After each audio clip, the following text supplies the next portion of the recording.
幸亏缠了布，不然割出血印子，再被这毒太阳一晒，发炎流脓就完了。发炎，河水要烧开喝，否则长虫。我脑子里怎么老冒出这些怪词？沈老和说过，这叫中邪撞碎，千万不能让别个晓得。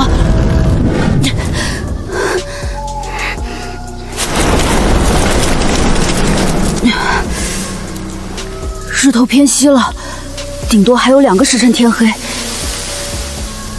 今天要是再采不到好货，回春堂那580文的药钱就要滚利息了。再过几天滚成几千文，我还不上，就只能签卖身契，把自己押给回春堂。哪怕是去当耗料，一条命也顶不上那拇指大的当门草，我绝不签卖身契。落魂坡，就算有瘴气鬼打墙，我也得搏条活路出来。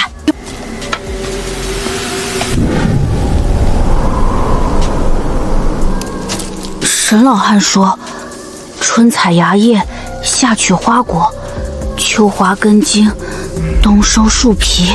这会儿正是炎夏，落魂坡背阴，蕨类多。我多看看大树底下，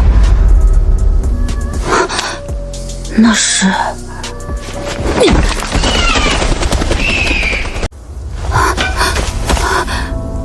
叶分7片，花开1层，叶如芍药，根如苍雏，结子红如珊瑚，真是7叶1枝花，还是成熟结果的。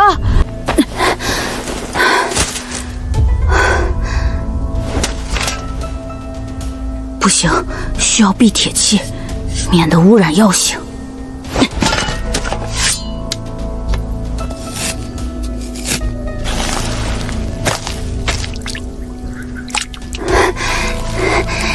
1株、2株、3株，整整5株完整好药，够还回春堂的债了。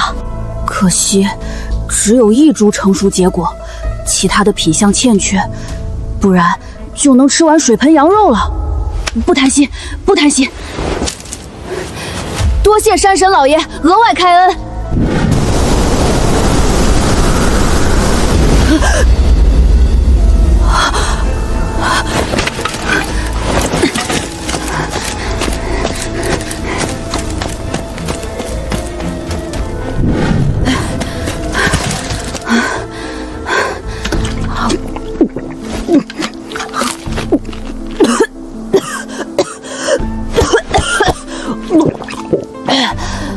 饱腹感极强，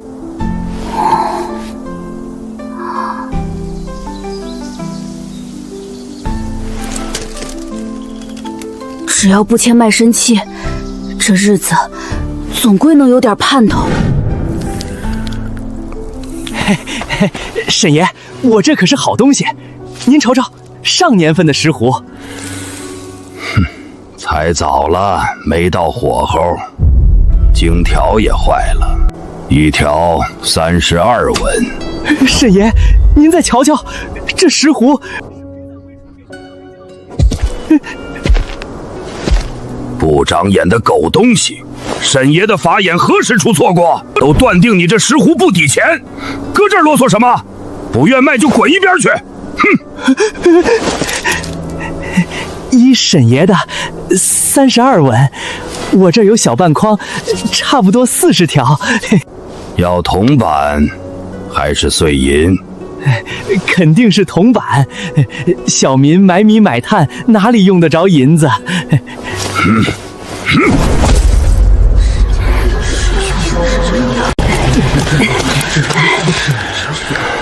六子，又进山了。见过沈爷，您老瞧瞧，这能值几个钱？了不起呀，六子！今日龙脊岭采药客之中，你当为第一。叶分7片，花开1层，结子红如山图。7叶1枝花算不上稀罕物，但这株年份接近100年，更难得的是药性极足。不伤花叶，不折根筋，新鲜摘下，多学学吧。进山7、8年，竟不如半大孩子。嘿嘿，沈爷这是名师出高徒，六子常听您的教诲，得您的指点，进步飞酷。胡咧咧，老夫何时收过徒？六子他人机灵，你们天天来我摊子出货，也没见学到什么东西。是我空口白牙，该打。沈爷这样的人物，哪能随便收徒？老话说，好药须满百。若再吃7年，够你在县里买座宅子喽。如今嘛，一株500文，如何？茶马道谁不晓得？沈爷您最公道，多谢沈爷照顾，我要铜板。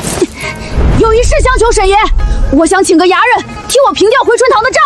我前阵子风寒，白吃回春堂林老爷好几副药汤，得还咧。好，我替你办了。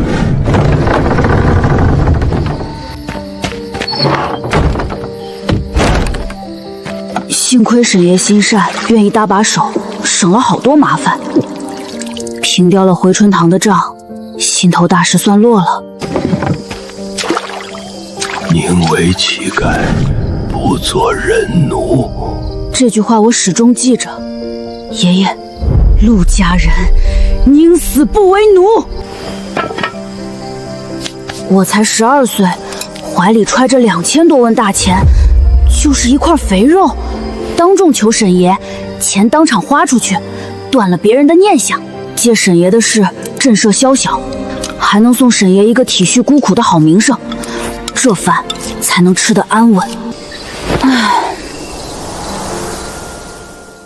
爷爷总夸我早会，认字记东西一遍就成，可他临终前总是叹气，说我若有根骨就好了，陆家的东西就能传下去。缸里的糙美快见底了，柴火、盐巴，还有脚上这双快磨穿的草鞋，就算今天赚了钱，也得抠着花。爷爷，我很好。沈爷，夜深了，您这身子骨再硬朗，也经不住天天熬啊。炮制几份药草而已，这东西药相足，流失也快，必须连夜处理晾晒，明早送去药铺才能折好价钱。唉，人真是要服老。白天那孩子真机灵，小得厉害，脑子灵醒，是个好苗子。六子这玩意儿确实不错。沈爷，您今天帮他平了回红堂的账，要我说，您干脆收了他当徒弟得了。我的手艺传不了凡夫，没有根骨，学不成我的本事，更走不了这条奇门路。昨晚又做那个怪梦了，苍林如海，还有一方发光的小印，上面写着山海显圣。沉下心，昨晚的梦比以前都清晰，那方小印到底是什么？太痛了，像被烧红的尖刀劈开脑袋，形神坚阳，松静自然，气息落乎，气血通畅。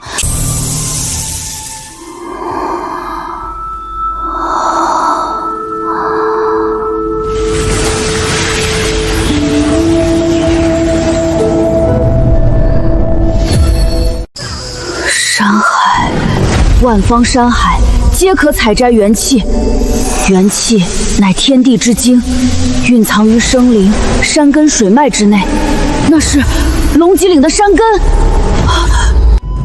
昨日采得七叶一枝花，所以得到一缕元气。入山采药可得元气，昨日的疲累全没了，力气也变大了。也许这就是爷爷所说的奇遇。顶多还能装1碗，盐巴只够吃2天，柴火撑不过3日，进山还得备驱虫药水、解毒药丸，这破竹篓也得换新的，在山上坏了可是要命的。当家才知柴米油盐贵，若非昨日挖到那株七叶一枝花，真不知道该怎么活。还完回春堂的债，剩下的铜板根本不够填这些窟窿。这声音好耳熟。也是个可怜人。没法子，常年进山采药，哪有不出事儿的？他家仔欠了回春堂的债，签了卖身契当采药奴。听说今早失足跌落谷底摔死了，连个尸身都没收回来。求求诸位街坊邻居，帮帮老身，把我儿的尸骨背回来吧，不能让他沦为野兽的盘中餐啊！张大娘，并非咱们不帮，上山一趟本来就九死一生，还要背具沉甸甸的尸体回来，唉，实在是有心无力啊！求求诸位，可怜可怜我儿，可怜可怜我这掘墓的老婆子吧！张大娘曾帮我请过郎中，可我这身板进山自保都难，背尸回来绝无可能。别磕了，我叫黄征，龙脊岭板桥乡的背尸人，你儿子的尸首，我能给你背回来。壮士，多谢壮士。进山背尸困难重重，我也不是开善堂的，你磕几个头，我就冒着凶险给你背尸，世上没这种好事。10两银，你能出得起10两银，我便帮你走上一趟。10两纹银虽多，可进山下谷背尸，没这个本事，自己也得把命交代进去。这位壮士，你行行好，老婆子家贫，即便掏空家底，也只能凑出这些。7两银子，这买卖可就不划算了。大娘，并非我心肠硬，上山下谷是把脑袋扇在腰上，收你10两都已经是我看你可怜，要是再低，可就做不成事了。我的儿，可怜的儿啊！黄大叔，这剩下的3两银子，我来出便是。六子，他要作甚？3两银子能买上千斤大米，他个没爹没娘的娃儿哪来的钱？你这娃儿，小小年纪学好汉铁肩担照义，你真能拿得出3两雪花银？我是龙脊岭的采药客，说话一个唾沫一个钉，黄大叔莫要小瞧了人。六子，你的好意大娘心领了，无论如何，大娘也不能拿你这3银子。若非大娘先前替我寻郎中治病，又悉心照料，我哪有今日之命？大恩必报，这钱我出定了。黄大叔，我先付你这1000文钱做定金，余下的自会凑足。成，冲你这句一个唾沫一个钉，我就走这一趟。不过你那边的7两纹银可是一点都不能少。多谢壮士，多谢六子。你这娃儿倒是心善，但我听说龙脊岭的采药客个顶个的心硬手毒，像你这般性子不多见。黄大叔，既然你已答应背尸，我可否与你一同进山？你要跟我一起进山？为什么？一来我对这龙脊岭更熟悉，此行前去兴许帮得上忙；二来进山下谷总要涉足一些险地，若是遇到换钱的药草，我也能早些凑够银子给你。至于第三，正好试试浮沉在心间的那枚小印，到底还有何等神异之处。要跟我一道进山，可得多做些准备。如若在山里跟不上，或是受了伤，我可不会多管你。这是自然。那好，你我2人正午入山口进山。爷爷说过，财如流水，有出才有进。3两雪花银，能换多少水盆羊肉啊？六子，你来买药进山，不是咱不帮张大娘的忙，实在没那能耐。你过来准备买些什么？王阿哥出摊啊！大叔，这百步箫咋卖？你这次进山不一样，鬼愁够险药，百步箫根本不顶事儿，唯有回春堂卖的好药才有些效果。我这儿有一帖祖传的狗皮膏药，你看要不要？王阿哥，这一帖膏药只收你50文，去了山里千万小心一些，莫要逞强。才50文，多谢王阿哥，王阿哥这份情我记下了。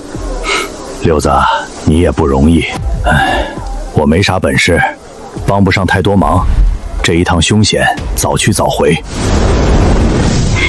黄大叔，你小子确实是与龙脊岭那些采药客不大一样，再等半刻，要等日头最烈，才好进山下谷。好嘞，听大叔的。元气真是神奇，走了几十里山路，竟然一点都不觉得累。这小子竟然跟得上来，连气都不怎么喘。那张家大娘的儿子失足坠落的地方叫鬼愁县，最是凶险。纵然是白天，也常有瘴气密布，唯有日头最盛的时候才能散去片刻，其余时候去，便是死路一条。黄大叔，你真有本事！龙脊岭的采药客听到瘴气就谈之色变，你却能闯鬼愁境。哈哈，你倒是头一个夸我有本事的，小子，算你嘴巴甜。背诗人这行当也是靠山吃山，靠水吃水。我靠着山，所以学的是背诗法，须得有好脚力，如履平地，翻山过线。厉害的还懂得烧符水，辟邪驱毒。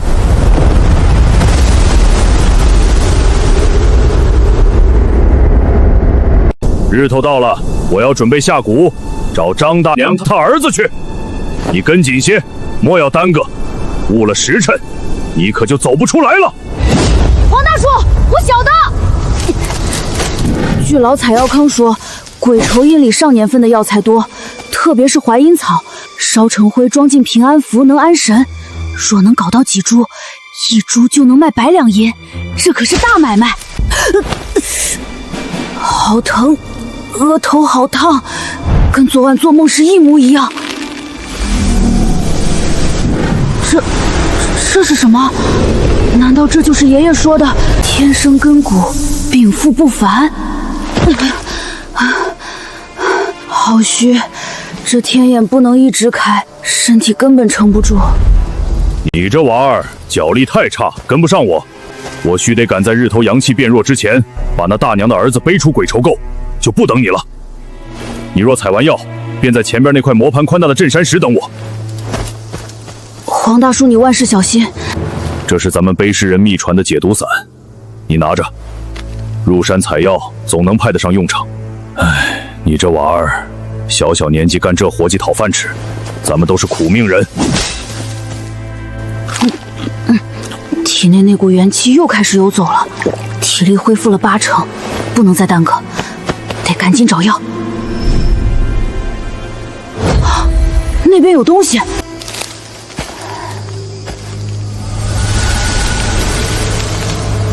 真是禀赋，真是根骨。哪个采药人若像我这样，怎么可能采不到好药？照这个速度，要不了多久，我就能挂上铜铃铛，当个真正的根山郎了。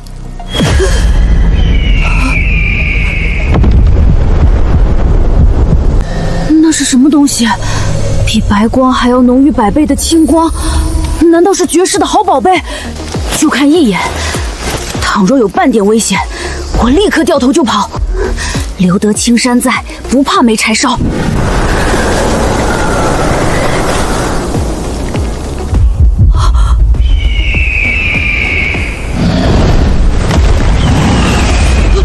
精怪，这绝对是成了气候的山精野怪。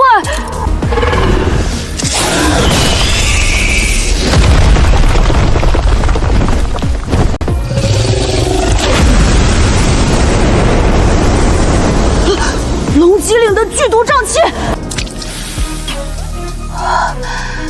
人为财死，鸟为食亡。这2头可怕的精怪拼死厮杀，到底是为了什么？难道是那团青光？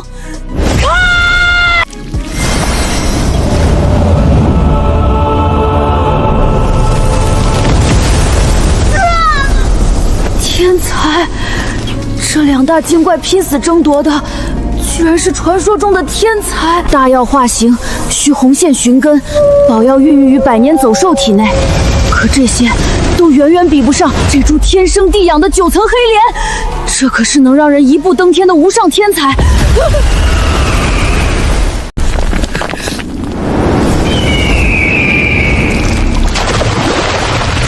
这一株黑莲是天才！采药人找一辈子都无缘见到的天才，如果采到他，这辈子都不用发愁了。买大宅子，天天吃水盆羊肉。我这小胳膊小腿连安宁县的武师都不如，去了就是送死。天才再好也得有命拿。婉儿，你可还在？黄大叔，我在。黄大叔，用我帮你搭把手吗？我这忙你帮不了，真要帮你就走前头替我开路。你得记住，等下不管听到谁叫你名字，都莫要回头。但凡回头，可能丢魂儿，到时候就麻烦了。我晓得，我爷爷生前教过，深山老林独行或者走夜路，听人喊自个儿，千万别直接回头。人身3把火，两肩各一把，头顶再一把。回头答应，肩膀一动，自己那把火便熄了。你爷爷倒是有见识，人参3把火，灭了1把大病不起，灭了2把失魂落魄，灭了3把暴毙而亡。你爷爷过去莫不是个赶山的老把头？不是，咱们家是外地搬来的。龙脊岭的老把头，真正有大本事的，就沈爷一人。叫我背诗的老师傅讲，沈爷是走奇门路的，挥手牵羊骑术。黄大叔，啥叫牵羊骑术？六子，黄大叔在叫我，不对，叫魂。倘若真是黄大叔，他理应先回应我刚才的话。况且，黄大叔从没叫过我六子。假的，一定是假的。六子，这尸身好沉，我背不动了，你搭把手。六子，山路太难走，你回头帮我一下。六子，你为何不回头看我？不回头，死都不回头。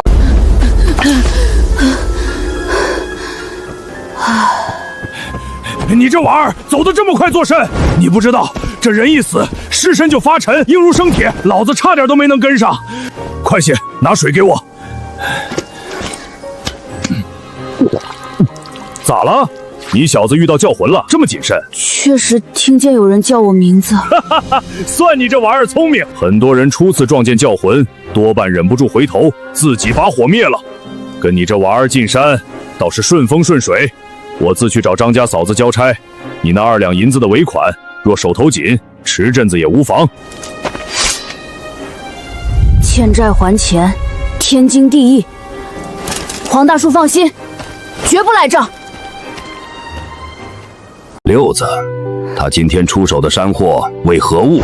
淮阴草有30株嘞。淮阴草生在鬼愁涧，那地方六子也敢去。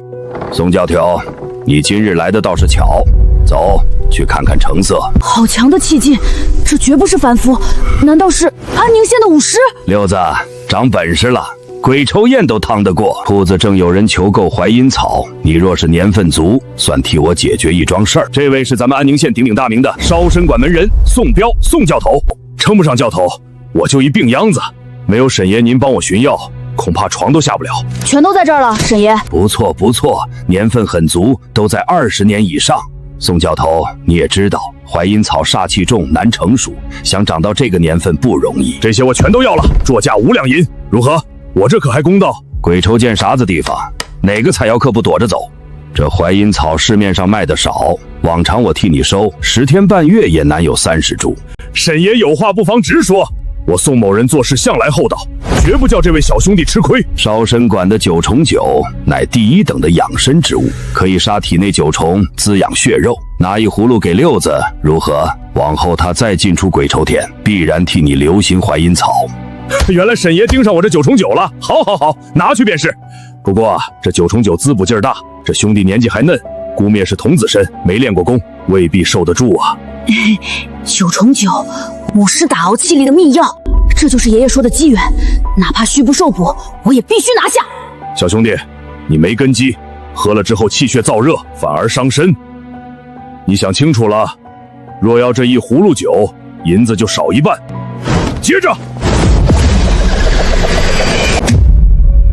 我看您呐有惜财的心思，这小兄弟性子不错，是个可堪造就的。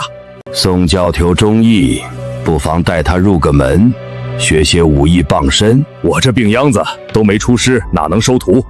小兄弟若有练武的念头，不妨来烧参馆报我的名头。想做衣钵难，但做个学徒只需花些银子。多谢宋教头指点。小事一桩，沈爷留步。这六子有情有义，可惜呀，没有根骨，终究走不远。六子，扣除9乘9，这是剩下的2两半纹银。这小子进了一趟山，难不成有了奇遇？还是说他神韵内敛，如今走了一趟山，被彻底激发了出来？六子，沈爷您吩咐。明日你别进山，过来我这儿一趟。黄大叔，这是还您的2两银子。不是说了这银子不着急还吗？你若是有个要用的地方，先拿去应急，日后再还我也是无妨。欠债还钱，天经地义。我已经平了回春堂的账，手里还有结余，大叔您快收下。咱俩这劳累了一天，也没顾得上吃一口饱饭，不如我做东，咱好好吃上一顿。那就多谢黄大叔了。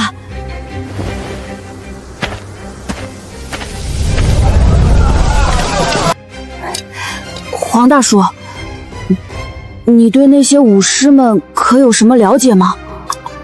怎么，这就想着要去练武，当个武师了？想要当个武师可没那么简单。在我回答你这个问题之前，我倒是想问问你，你觉得这武师达到极限能有多强？最强的话，摧山伐岳，断水横江，御空而行，一人敌国。这话其实也是我无意间从一个老武师口中听来的。今日说到武师，刚好讲与你听。那位老武师说，武人之境，无涯无界，其身无拘，道无穷也。身无拘，道无穷，好大的气魄，这就是武师的志向。武师修行守在3关，乃是力关、气关、神关。这其中力关分为入劲、养血、内壮。大熬气力，拿捏劲力，可以开碑裂石，生死虎豹虎。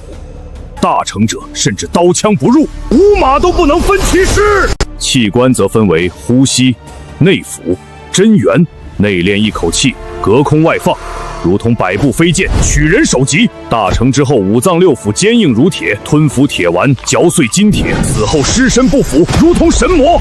至于神关，分为阴阳、法相、天位。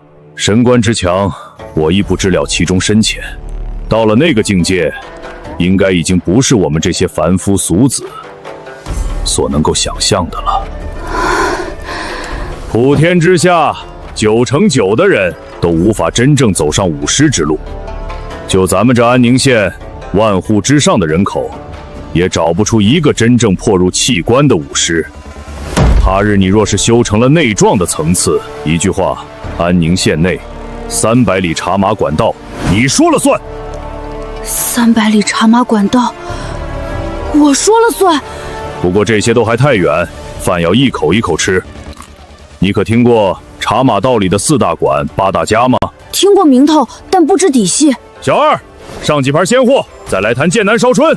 好嘞，客官，剑南烧春一坛。黄大叔，这剑南烧春一坛足足要2两银子，寻常人哪喝得起？酒就不用了吧。哈哈，人生在世，若不能好好享受一番，岂不白费？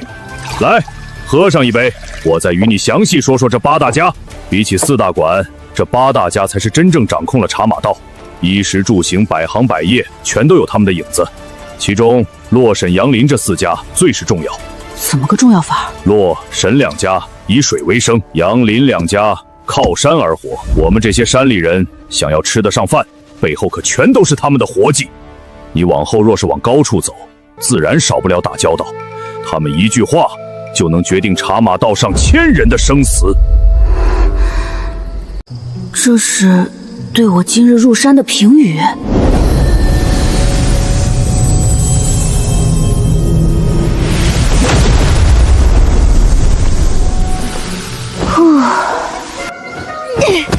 神清气爽，这出的什么汗？好臭！啊，老茧全退了，力气变大了好多，简直像脱胎换骨。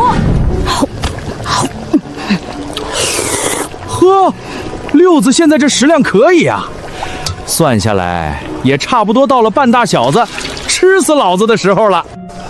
怎么总觉得这衣服今儿穿着有些发紧？难不成我又长个了？饭量涨了，衣服也得换，钱袋子又要见底了，得赶紧去见沈爷。怎么一个人都没有？沈爷乃龙脊岭最有本事的摆头，到底图谋我一个小小采药郎什么？六子，进来吧。见过沈爷。坐。六子，你可知道自己的根骨？根骨？他怎么看出来的？难道是因为我昨天在山里觉醒的天眼？沈爷，啥是根骨？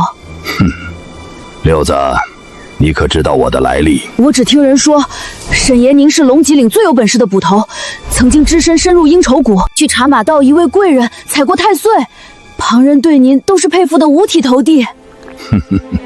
你倒是会道听途说，那些都不重要。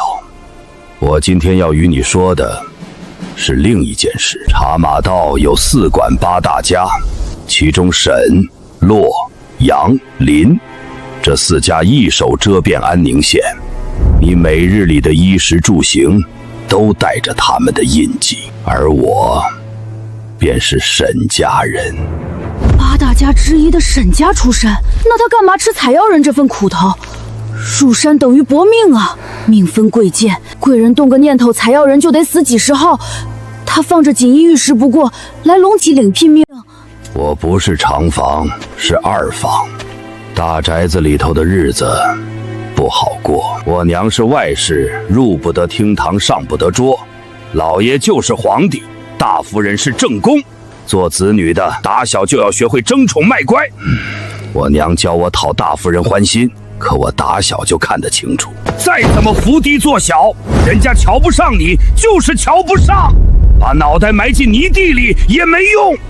所以无非破门离家，打着赤脚踩进泥潭，然后重新混个人样，仅此而已。换成普通人，想要走到我如今这个地步，终其一生都难。老夫前半生破了沈家的门，挣扎求活，后半生侥幸入了奇门的路，学成安身立命的本事，能在龙脊岭混出这偌大的名堂，靠的便是这些手段。奇门，黄大叔的背尸法，还有传闻中沈爷的千阳奇术，难不成沈爷提起这个，是因为我有根骨，想要提点我？六子，你想不想跟着我学本事？学本事？沈爷的本事？整个茶马道谁人不知？若是能学上几成，配合我脑海里的那方小印，这方圆千里的龙脊岭，岂不是任我纵横？等等，天上不会掉馅饼，我一个穷苦采药郎，他图我什么？当奴仆，沈爷不需要；图小印，他根本不知道。六子甘愿跟着沈爷，奉茶孝敬。好，六子，不愧是小小年纪就担起道义的陆哥儿，够爽利。沈爷可莫要折煞了小子，如何能担得起这般称呼？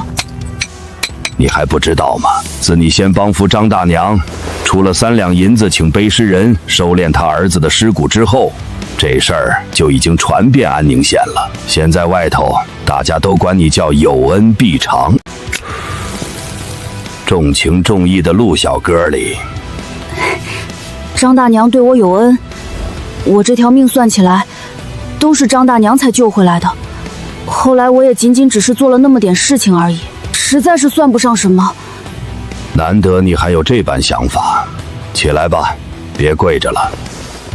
我这一身本事走的是奇门路，非世俗人可学，必须是有根骨的异人。但凡异人，性情多半古怪。我本打算将这一手本事全都带进棺材，不留半点。可临到头来，却撞见六子这个好苗子，有根骨讨喜机灵，又有善心。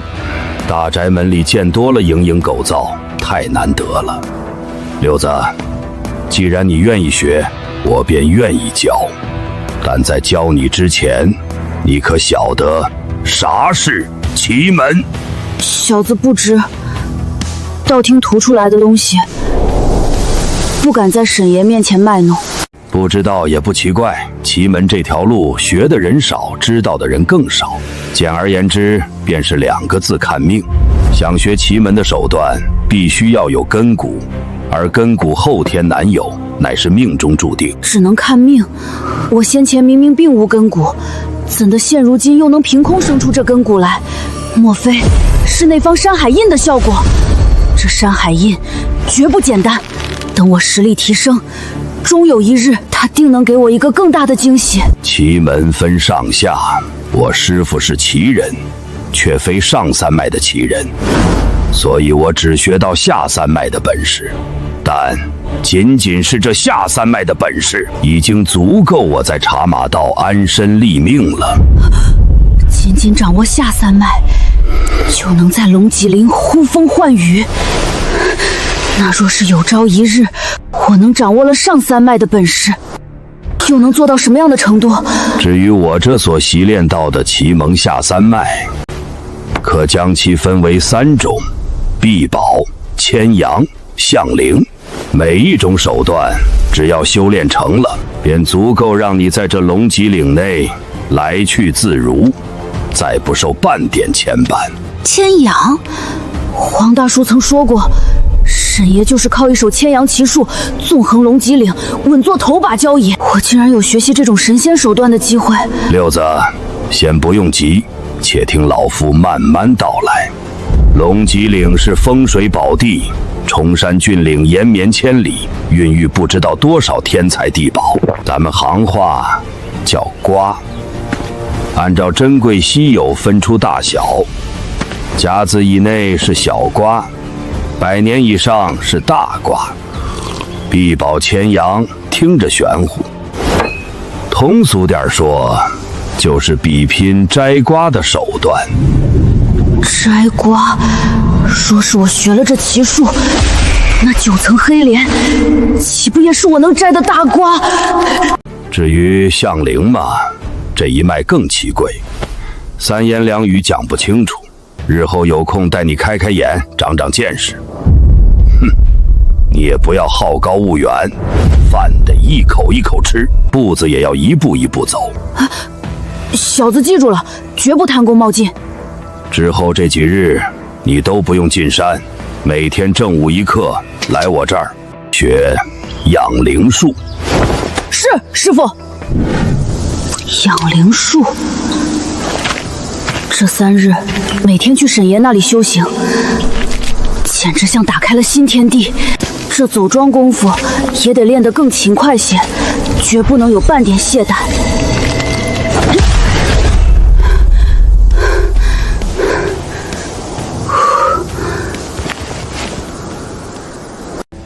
六子来了。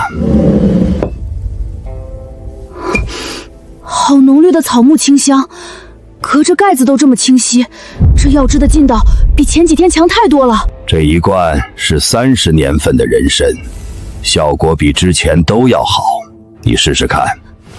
30年份的人参，若是在山里采到，能换多少银子，吃多少碗水盆羊肉啊！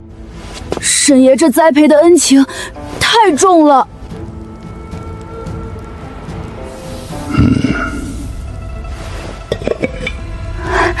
多谢师傅赐药。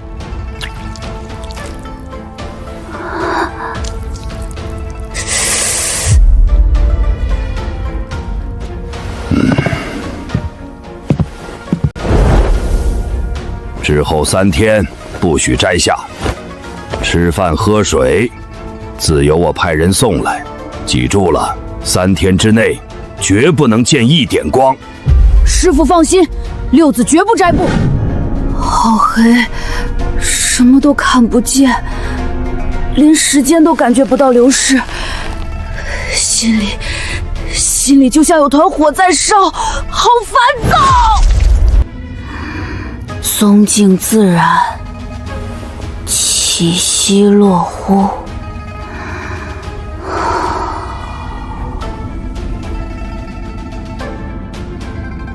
这法子说是养眼，实则养心。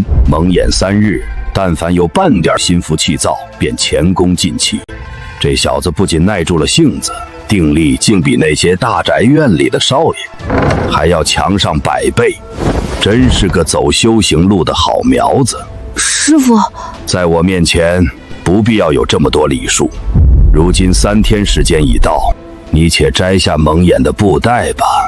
嘿，呼，绑了3天，总算松快了。我手上有几枚铜板。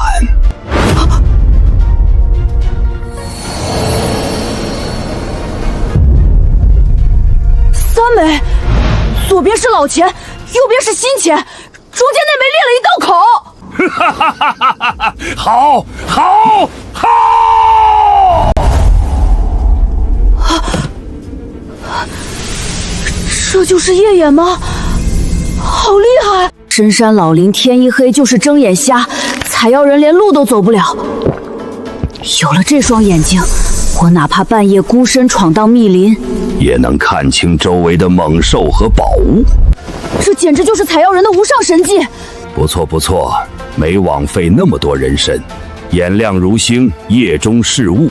六子，你成了。多谢沈爷赐法。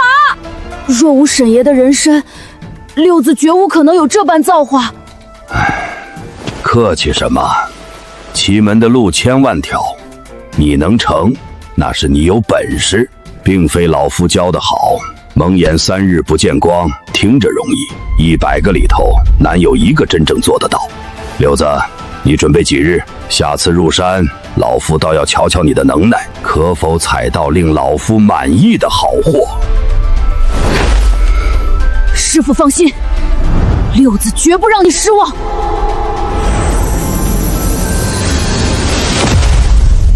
师父放心，六子绝不让您失望。沈爷传我夜眼，这是莫大的恩情，更是考验。我必须采到让他老人家满意的好货，才能真正接过衣包。9层黑莲去不得，只能去人迹罕至的险地寻宝了。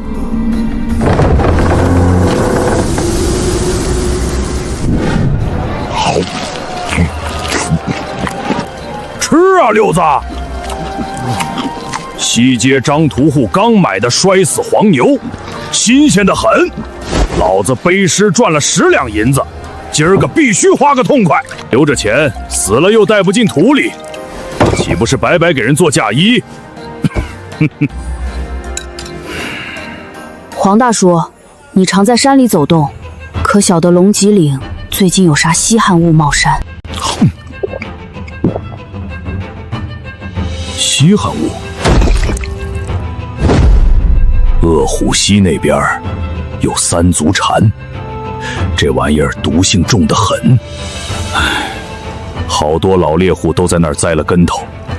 回春堂正出高价收呢，一根蝉足就值80两雪花银。不过，你小子要是想去捉这东西，可得好好掂量掂量。料想你小子也不是为了自己赚钱，定是沈爷交代了什么活计。你想拿这玩意儿去过目长脸，但这3足蝉虽好，捉起来10足的麻烦。唉，你才跟沈爷几天，要是没10足的把握，不如换个别的，别把命搭进去。黄大叔猜得真准，但正因为难捉，才能显出我的手段。如今我有了夜眼，比起旁人多了一分胜算，但仅凭一双夜眼还不够。真要拿下3足蝉，还得有更强的护身法门。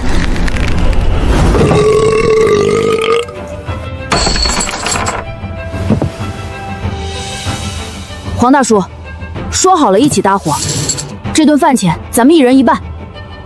你这玩意儿，说好了老子请客，你掏什么钱？黄大叔帮我良多，我绝不能平白受人恩惠。亲兄弟明算账，这钱您必须收下。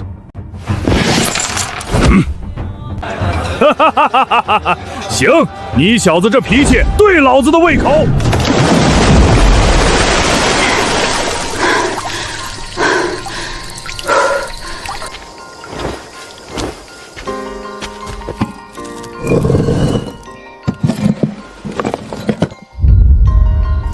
当年爷爷刚走，我为了赚一口饭吃，连狗抢的馊馒头都吃过。如今这日子，以前想都不敢想。有天赋，有门路，就必须一步步往上爬。先学武功，长本事，再捉三足禅，长脸面。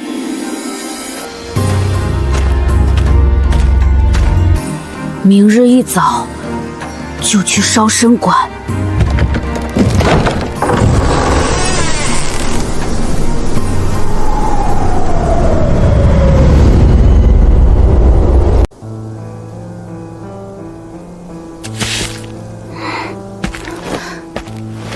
龙脊岭采药人陆晨前来学艺。小兄弟，烧参馆学艺可不比采药轻松，风吹日晒，摔打站桩，3个月就要40两纹银，这还没算汤药、吃食那些。我不怕苦。李师兄，你背口舌作甚？安宁县哪年没有做梦学武、一飞冲天的采兆人？小子，你带够银子没？烧参馆可不是善堂。我与宋彪宋教授相识，他让我来找他。宋彪宋教授，那可是烧参馆正儿八经拜过师的真传。这浑身酸臭的采药小子，竟然能结识宋教徒，原来是宋教徒的门路，咋不早说？小兄弟，跟我进来。李师兄，我带这位小兄弟去见宋教头，他应该在后院带着中尉师兄练功。好，辛苦王师弟跑一趟了。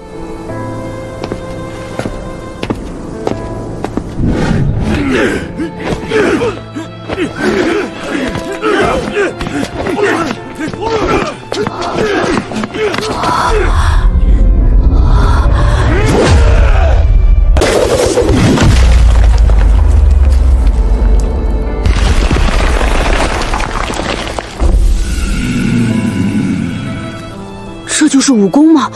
好厉害！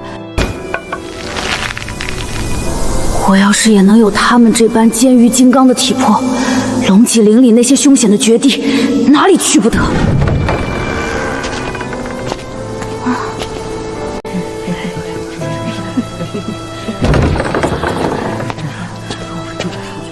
你们几个都是过来拜师的，以后可能就是师兄弟了，先去认识一下。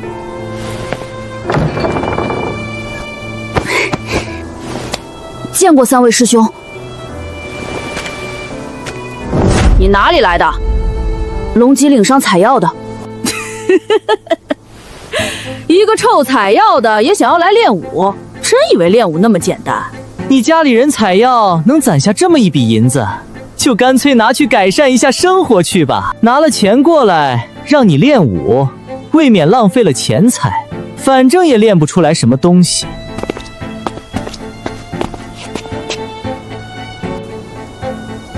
我这是遭遇了欺负吗？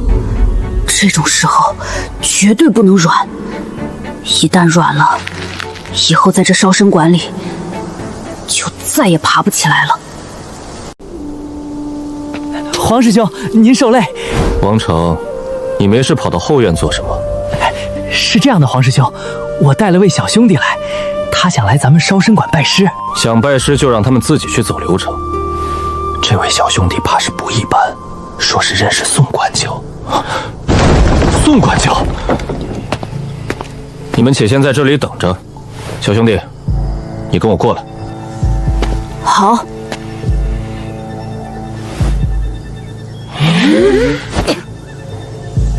名声大，真是好用。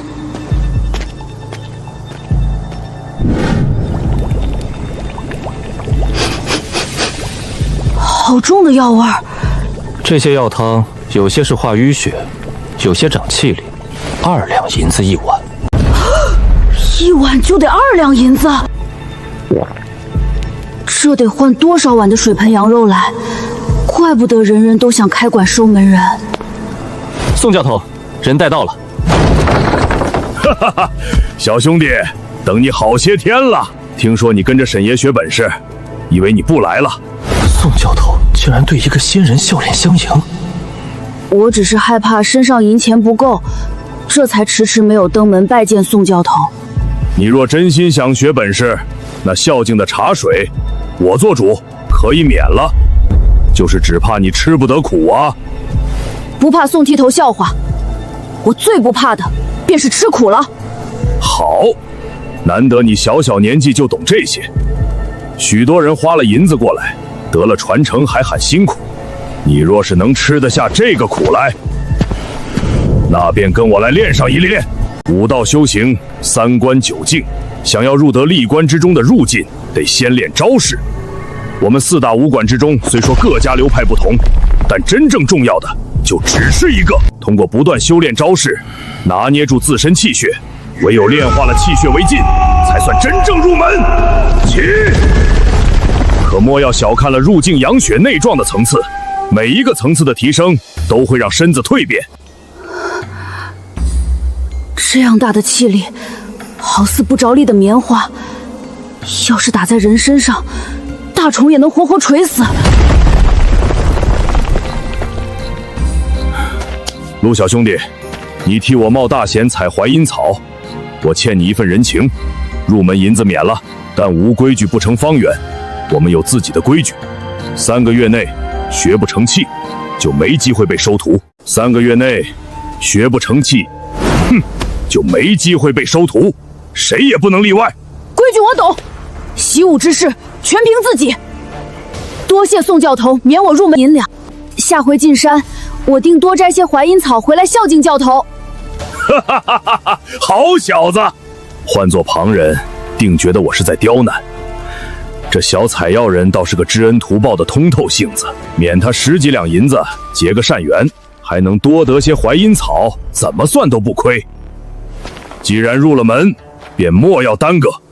烧身馆的入门功夫无非3样：游蛇步练的是身法，活动气血；魔石掌是与人对决的杀招，发劲凶猛，大成之后7、8条壮汉近不了身。至于这第3样，便是伏虎桩，能身筋拔骨，锻炼周身大小筋肉。你以前没练过功夫，我今日便先教你伏虎桩，替你开开筋骨。桩法千万，归根结底4个字：动静结合。只会站那是死桩，站10年也成不了的气候。必须会走，是为活桩。看好了，沉肩、坠肘、拧身、运胯，每一个动作都牵动着全身的筋肉，这就是武师的根本。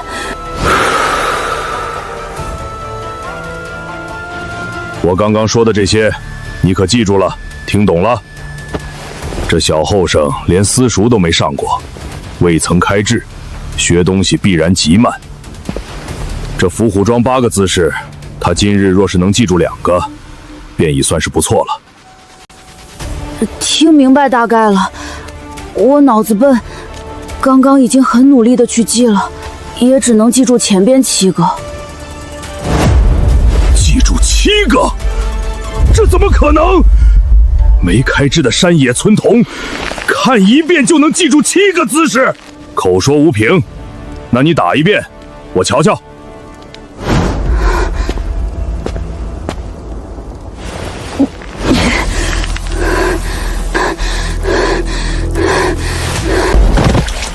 他竟然连第8个姿势也记下了一些，只是当下气力不足，根本打不完。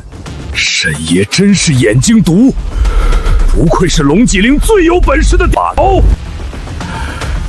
这陆小兄弟的天分，说一句百里挑一，绝不过分。妥妥的武道天才。可以了，你暂且休息片刻，回气力，沉肩坠肘，力从地起，不可用蛮力硬扛，得让气血顺着筋骨走。原来是气血被死力给堵住了，腹里突然爆发出一阵擂鼓般的，你悟性不错，也不用太过着急去练。你先前气血亏空，身子虚浮，根本无法让你撑太长时间。现在最重要的事情，还是填饱肚子再说。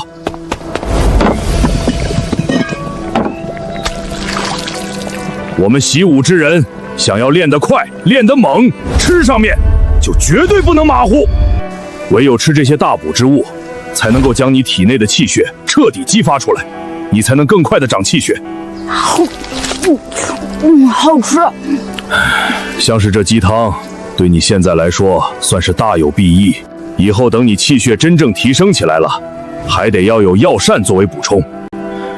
只是这药膳价格确实不算便宜。好强的药力，肚子里暖烘烘的，前所未有的充实。仅仅加了一点佐料的鸡汤，就有这样立竿见影的效果。若是换作武馆里真正用配方熬煮出来的药膳，那得多强！若是有药膳辅助，我练武的速度肯定还能变得更快。就是这钱，得想办法去赚了。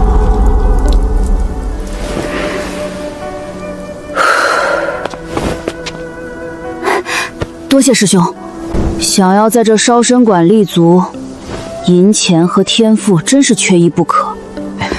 王成那般小心客气，无非是因为黄师兄家境殷实，吃得起昂贵的药膳，进驻极快，未来极有可能成为真正的武师。黄师兄，我近来练武，心中还有疑惑，师兄可否为我解惑一二？你有什么疑惑，尽管说，师兄自是知无不言。先前教头提起过，我们修炼武艺，磨练身躯，为的就是增长气血。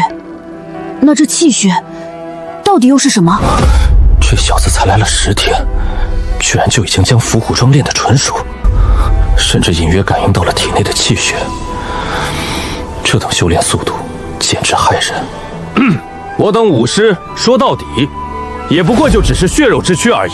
血肉之躯怎么可能比得过钢刀铜棍？但为何厉害的武师一出手就能开邦裂石，甚至空手折断白刃？就是因为气血。人身的筋骨强壮，呼吸悠长，慢慢就能养出一股气。这股气从哪儿来呢？血中而来。正所谓气从血中生，所以你血越足，气越壮。最后通过磨练招式、站桩练功，渐渐的就把这股气拿捏住了，好似拧成一股绳。到这地步，你的拳脚就比别人重，哪怕你瘦如马岗，一发力一运气，几百斤的壮汉也能轻松撂倒。这便是气血，谁能拿捏气血，便可入境，成为真正的武师。拿捏气血，入境成武师。爷爷说过，切莫好高骛远。如今我已经修出了那股暖流，隐约有了气血凝聚之象。只要我持之以恒，一步一个脚印地走下去，总有一天，我也能拿捏住它。陆师弟，来这么早？王师兄、李师兄，早。宋教头，我昨夜里回家练功，好像出了些问题。哦，出了岔子？先前只是觉得身子里好像有一股暖流，昨夜那些暖流变得越来越强，最后就像是被一只手掌给死死捏到了一起一样。我这是不是已经拿捏了气血了？你说什么？运劲，用力！筋也长了1寸，难怪气力大这么多。武行里头有句老话，筋长1寸，力大10分。他这一拳打出去，寻常的成年壮汉绝对扛不住。3年入禁，中规中矩；半年入禁，已算优异。你才练了不到半个月，陆兄弟真是厉害，天生有才能。真的入禁了！照这个速度练下去，进了龙脊岭，我定能采来真正的宝药。到时候水盆羊肉买一整只羊来吃，也没人敢说个不对。可惜呀！宋教头，我这可是有哪里出了岔子吗？你没出岔子，出岔子的是我。可叹我的眼力不如沈爷太多，平白错过了一颗好苗子啊！这等绝世天才，若能由我引荐给馆主收为真传，未来成就不可限量。但他已被沈爷收下，少深馆便绝不能再开口抢人。唉，你的伏虎桩已经练得差不多，接下来我教你游蛇步。游蛇步重在一个游字，非蛮力冲刺，乃如灵蛇过草，贴地即行，身形鬼鬼，转折无痕。看清楚，腰胯为轴，膝踝如簧。你来，重心压住，想象自己是一条扁担，两头沉，往下沉。对，膝盖微屈，背脊如弓蓄力。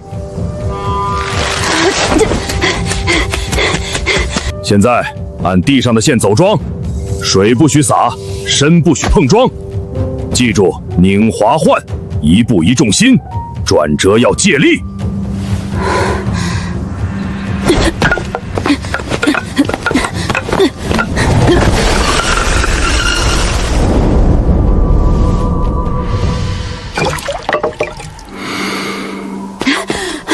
六子，练了一天，留下来，我叫人去煮上一锅虫草爆的鸡汤，给你补补。多谢宋教头好意，但无功不受禄，小子不敢平白受恩。今日天色已晚，小子先回了。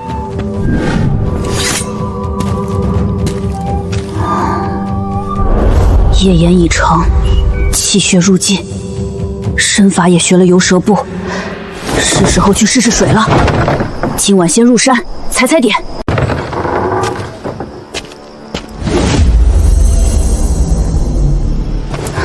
夜里进山，对旁人来说是九死一生，对我而言，倒是巴适得很。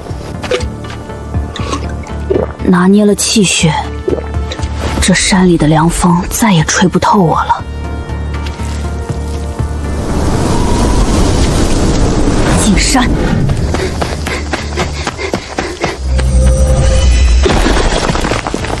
那边有东西。年份不够，才生了10年，还不到火候。记下位置，留待以后再来采摘，价值才更高。这山海印棺器的本事，简直就像是在巡视自家田地。这地方真邪门，开！这么浓郁的青光，绝对有远超寻常的大祸，但也必定伴随着极强的猛兽。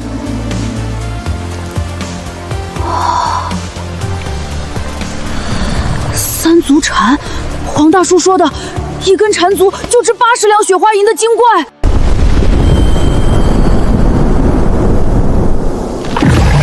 吞吐月华，爷爷说过，只有成了气候的山精野怪才懂得吞吐月华。这三足蝉要成精了！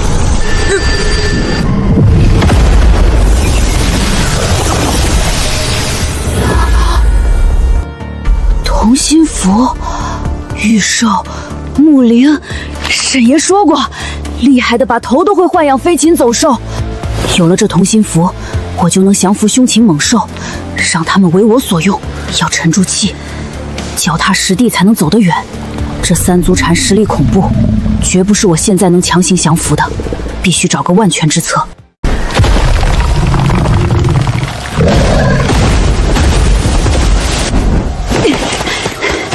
好快的速度！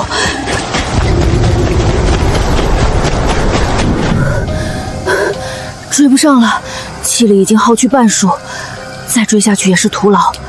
宋教头说过，与人斗阵，以弱胜强，必须攻其不备。对于这种快成精的野怪，不做到一击必尽，万万不能抢攻。几10年的白雏根，真是件好东西。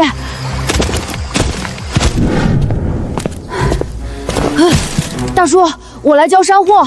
这么多白出根，好家伙，这可是好东西，年份够足的好货。想挖这东西回来可不简单。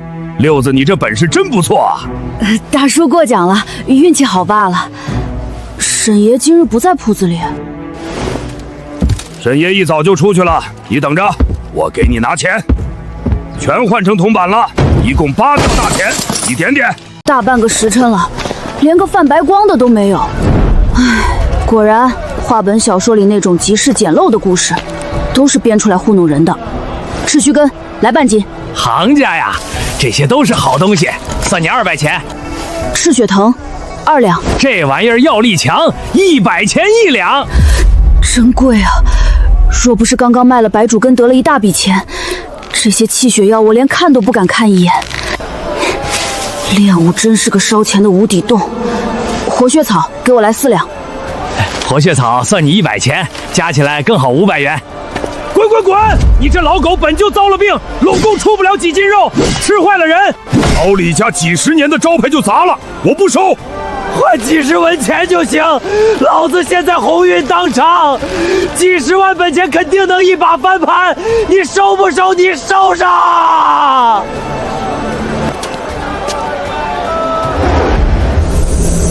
这白光比百年老药还要浓郁10倍，狗宝！这老狗肚子里绝对藏着传说中的狗宝。老板，你这里可有狗肉卖？小哥来的不巧，今日还真是没有狗肉，不过猪、羊还有一条昨天卸下来的牛腿，我这儿都有。要是想吃野味儿，等上一个石头就有新鲜的。今儿馋了，倒是对其他的肉都没什么兴致。狗肉滚3滚，神仙也难忍。小子我就好这一口，可惜了。小哥，想吃狗肉，我家有现成的，看，就那条。你糊弄谁呢？这狗老的牙都快掉光了，一身皮包骨，炖出来怕不是一锅柴火棍，能有啥吃头？肉都嚼不动。哎，小哥留步，话不能这么说。老狗有老狗的味道，筋道越嚼越香，而且便宜啊！你看它好歹是条命，养了这么多年，50文。你看它这身粮，50文买回去炖锅汤都嫌费柴火，30文顶天了。哎呦，我的小哥，30文也太少了！你看它好歹能出几斤肉，这样40文不能再少了。算了，这老狗看着就倒胃口，你自己留着吧。35文就卖，就35文。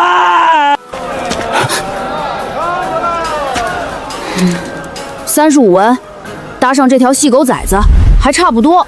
这瘦狗看着也快饿死了，当个天球，我拿回去一并炖了，好歹能多点骨头熬汤。成，小哥爽快，2条狗35文都归你了，你签好。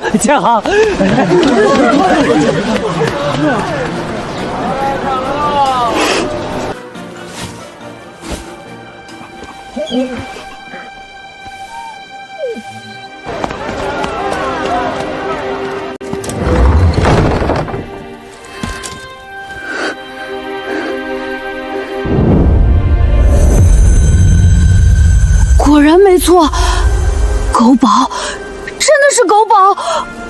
医药行当3宝之一，被称作狗黄金的无价之宝，性寒凉，解百毒，乃是救命灵丹的主要引子。万中无一的造化，竟然让我35文钱就买到了。这造化弄人，他生命的枯竭，却成了我攀登武道的一段生机。苦了你了，下辈子投个好人家，莫再受苦。喝点盐水，解解脏腑的燥热，走得舒服些。我不急着取宝，你安安静静的走完这最后一程吧。倒是条知恩的，可惜血脉普通，灵性不足，用不上同心符。也罢，且养着吧。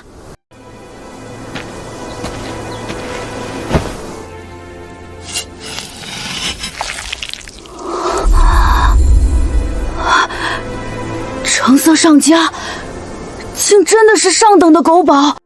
这一块，这分量，至少能换80两雪花银。连日来的拮据，买药材的窟窿，总算是解了。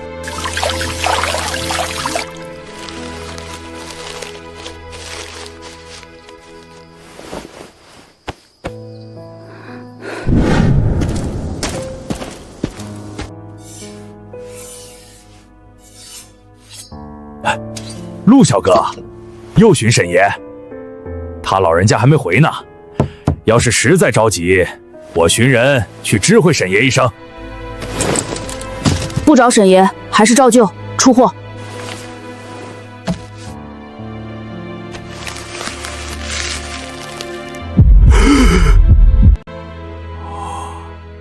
好家伙，这分量，这成色，是上好的狗黄金，比前年王员外家收的那块还大一圈啊！陆小哥，你这运气真是绝了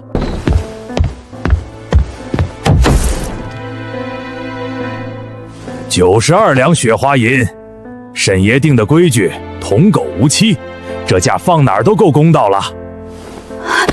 多谢。钱是男人胆，有了这笔巨款，武道修行再也不用抠抠搜搜了。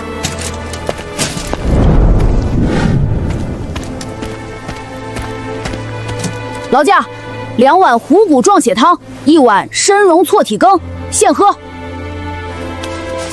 5两雪花银。嚯，陆师弟这采药人果然当得有本事，5两雪花银眼都不眨一下。想来师弟这功夫很快又要突破了吧？借黄师兄吉言。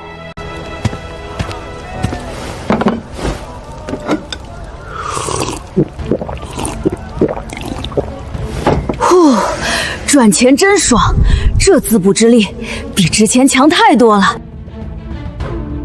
这2天顿顿药汤，气血虽然在涨，但太慢了。恶虎溪的3足禅距离成精只差1步，时间根本不等人。我气血根基好使，值得一搏。劳烦，给我换成这碗夺命汤。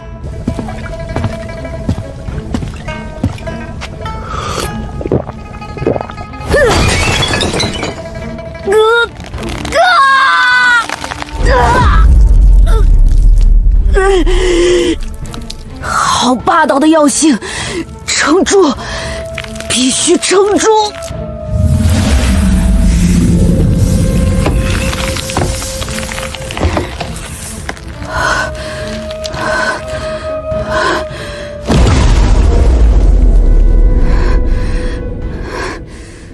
好小子，你这练功速度蕊实惊人，才几天功夫，竟然就跨过了那道坎儿，入进大成了。根基还打得如此扎实浑厚，看来那夺命汤没白喝。你这身子骨硬是扛住了药力，还化作了自身底蕴，不错，很不错。你现在的气血根基足以支撑你修炼真正的游蛇步了。游蛇步？我之前在宽屏上不是已经学过游蛇步了吗？难道那还不是真正的游蛇步？不错，先前你学的那游蛇步不过是打根基的东西，真正的游蛇步乃是一套高明的步法，练会了之后，足以让你的身法速度迈入到一个新的层次。看好了，此步法之精髓不在快，而在轨，如蛇行草莽，贴地疾走，转折无痕，飘忽不定。此步法练至深处，10步之内迅疾异常，任你拳脚再猛，打不中也是枉当。灵动诡异，这正是我现在最缺的保命手段。恶虎溪那只3足禅体型庞大如磨盘，动作必然不如蛇类迅捷灵活。若有此步法周旋，我便能立于不败之地。宋教头，若武师要对付那些成了气候、皮糙肉厚的山野精怪，除了身法闪避，最重要的是什么？宝刀、利剑，最好是削铁如泥的神兵利器。那些成了精的东西，筋骨皮膜之坚韧，远超寻常猛兽。寻常刀剑砍上去，怕是连皮都破不开。拳脚力力再猛，打在他们身上也如隔靴撕羊，难以伤其根本。唯不用最锋锐的刀剑灌注全身力力，寻其弱点，一击斩断筋骨，破开皮肉，方有胜算。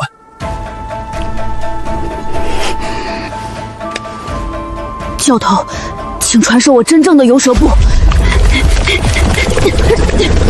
差不多是时候了，这几天夜里踩点。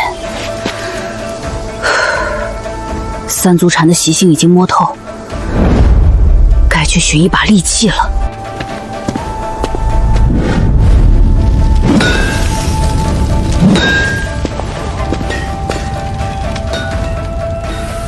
看货自便，明码标价。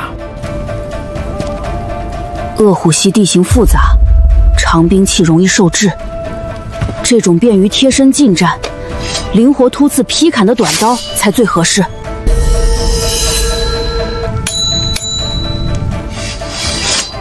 这柄短刀什么价？青钢掺了3分寒铁屑，百段断打，30两雪花银，不二价。30两，狗宝换来的92两，烧参馆的药汤药膳如同无底洞，短短几日便吞噬了数十两。如今这柄刀又要拿走30两，唯不用最锋锐的刀剑寻其弱点，一击斩断筋骨，方有胜算。对付三足禅，必须要神兵在手。若是贪几两银子的便宜，兵刃不强被其毁掉，我连命都没了。钱没了还能赚，命只有一条。好，就要它了。这刀锋锐，小心点用，别伤了自己。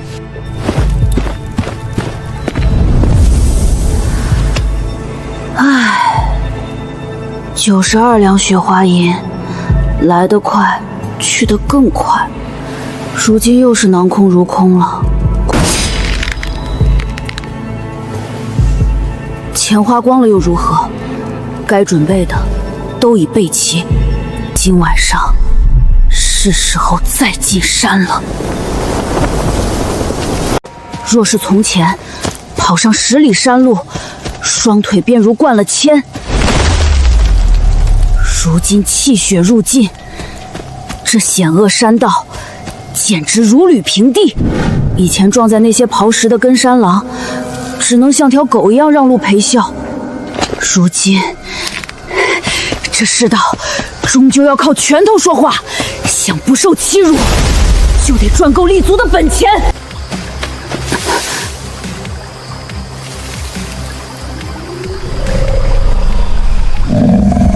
吞食月华，这畜生果然在借满月修炼。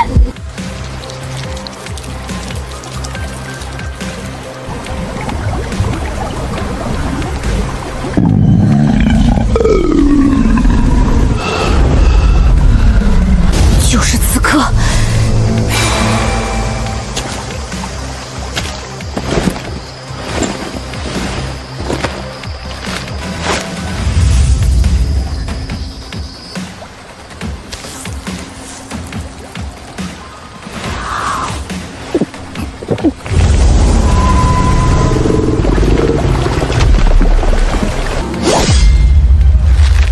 血菩提，开悟增智，过目不忘，这可是千金难求的无上至宝。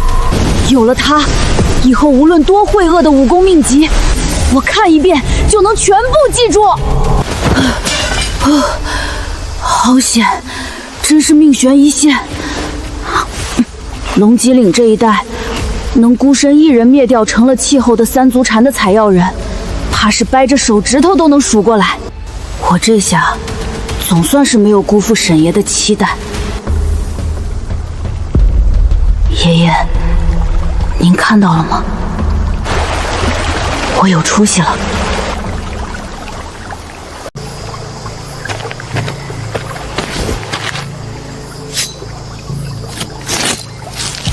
这外皮研磨成粉，是配置见血封喉剧毒的顶级材料。绝不能破损。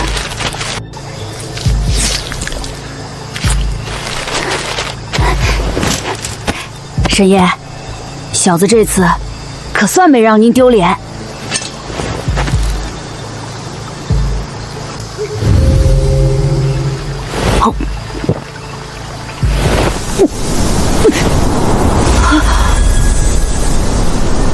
过往习武的疑难，宋教头讲的要点全通了。开悟，这就是开悟吗？以前需要琢磨半天的念头，现在瞬间豁然开朗。我如今大概就是真正开窍了。下山，该去收这份名声了。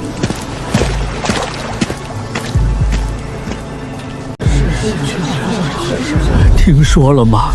前日又有2个不知死活的采药郎折在恶虎溪了，尸骨都没找全。何止前日，这2个月算下来，被那祸害的，怕是不下10条人命了。我家表兄就是去了恶虎溪，再没能回来。那祸害皮糙肉厚，毒物喷出来，连石头都能石穿，简直成了精了。寻常捕快衙役去了，就是送死。可不是嘛，衙门贴榜悬赏都贴了1个月了，50两雪花银啊，愣是没人敢接。唉，有命拿钱也得有命花呀。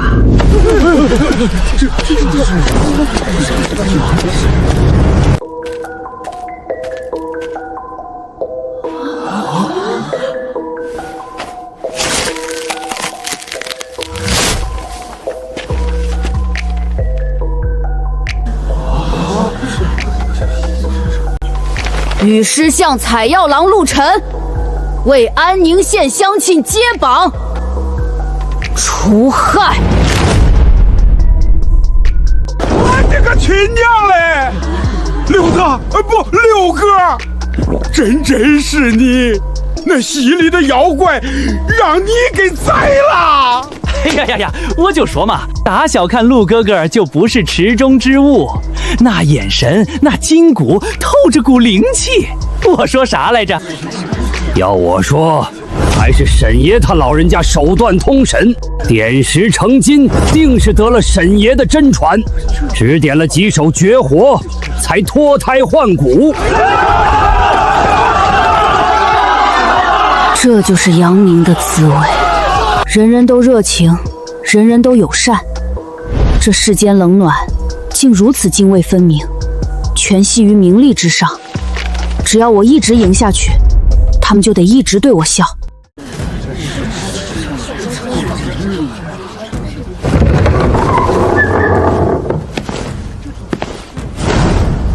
吵什么？衙门重地，禁止喧哗。刚才是谁在喊接榜？差爷，是我，与师向陆晨。你接榜除害，小子，你可知道那恶虎溪的？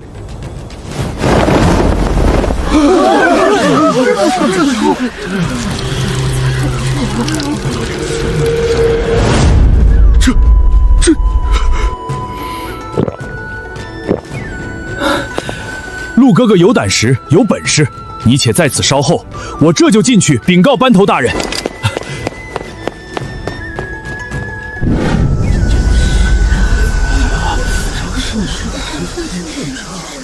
这3足禅的分量，不知可够给沈爷正足脸面。衙门若能当众确认，这响动该是够大了。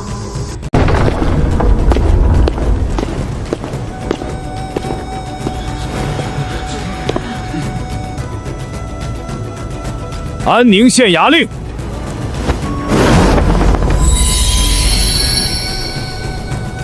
采药人陆晨孤身入山，涌出恶虎溪为祸之凶兽3足禅，为地方除一大害，功在相指，特此赏纹银100两，以彰其功，以利民心。我的老天爷，100两，整整100两官银啊！这是3足产，官府都认了，陆哥是真出息了，大出息了呀！这是咱们安宁县的少年英雄，陆哥威武！扬名立万得利，100两官银，这能换来多少碗热气腾腾的水盆羊肉？足够我在烧参馆喝上多少碗夺命汤？后生可畏呢，陆哥。县尊大人让你进衙说话，随我来。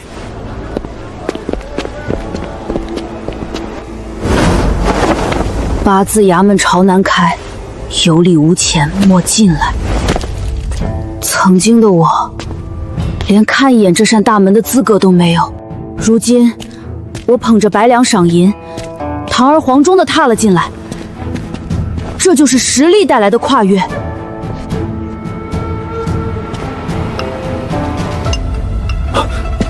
陆小哥，这位是汤师爷，还不见过。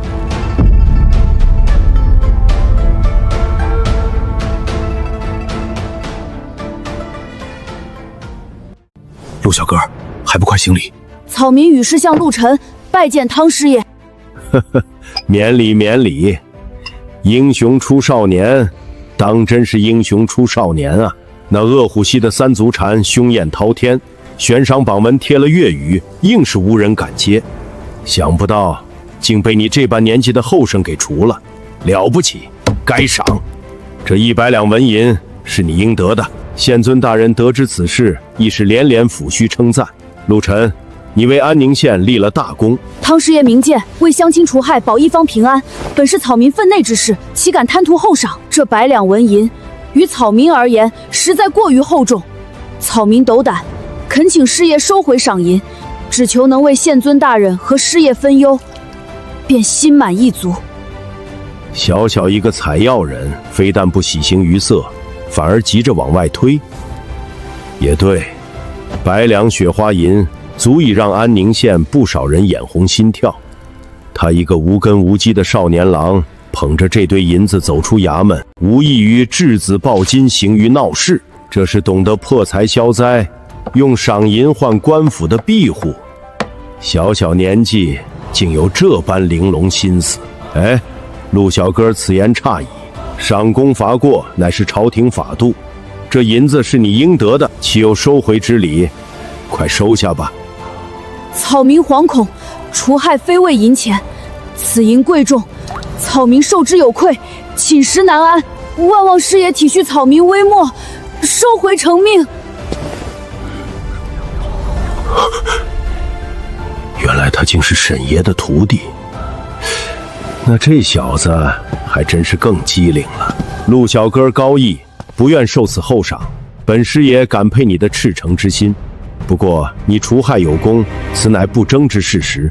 这100两纹银，你既执意谦让，本师爷便替县尊大人做主，收下这一定，算是全了你为公之心，也全了衙门的法度。至于这赏功嘛，陆晨听令。草民在。你做那深山采药人，实在是屈才了。今日本师爷便带县尊大人赐你此巡山铜铃，自即日起，你便是我安宁县衙认可的跟山郎。持此铃者，可自由出入县辖各山，稽查不法。望你持身以正，继续为乡资安宁效力。成了，跟山郎，有了这串铃铛，我就再也不是任由药铺掌柜随意拿捏的底层采药客了。这代表的是县衙的认可，是官府的背书。稽查不法4个字，就是一道能震慑宵小的护身符，哪怕真摊上事儿，也有了求诉的门路。这小小的铜铃，价值绝对远超那100两纹银。草民陆晨，谢过师爷恩典，定不负县尊大人与师爷厚望。汤师爷这份远超寻常的厚赏，分明是冲着沈爷的面子顺水推舟。我这点微末本事，还远不够让他们真正买账。力量，唯有自身的力量，才是立身之本。50两，这得买多少碗水盆羊肉？够我在烧生馆买多少碗夺命汤。辛苦这位大哥，今日劳烦您引路通传，小子初得威名，日后在县里走走，少不得还要麻烦衙门里的各位大哥。这点心意，全当请大哥和诸位兄弟喝碗茶水。哎呀，陆小哥，你这实在是太客气了，太见外了。你放心，这银子我绝不白拿。我叫周武，从今往后，在这安宁县衙里头，提你陆小哥的名头，3班衙役的兄弟们保管都卖几分薄面。有事儿你尽管开口。如此，就全仰仗周武哥关照了。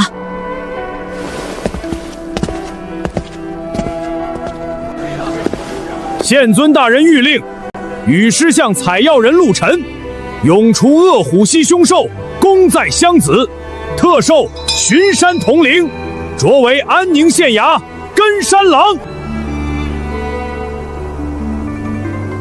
县尊大人亲口赞曰：陆晨小兄弟乃我安宁县壮士也。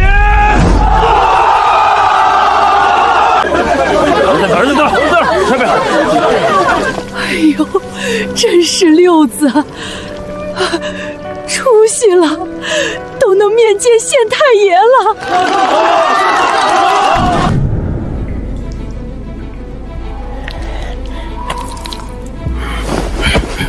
听见没？100两雪花银，这小子刚回来，总有松懈的时候。半夜摸进去，神不知鬼不觉。周武哥，瞧见那几个缩头缩脑的货色没？羽狮巷的泼皮、赖头三、王八了，平日里欺行霸市的缺德事儿没少干，现在正盯着我怀里的银子呢。哼，几个上不得台面的臭虫。陆小兄弟放心，拿人钱财与人消灾，待会儿就让他们哭爹喊娘。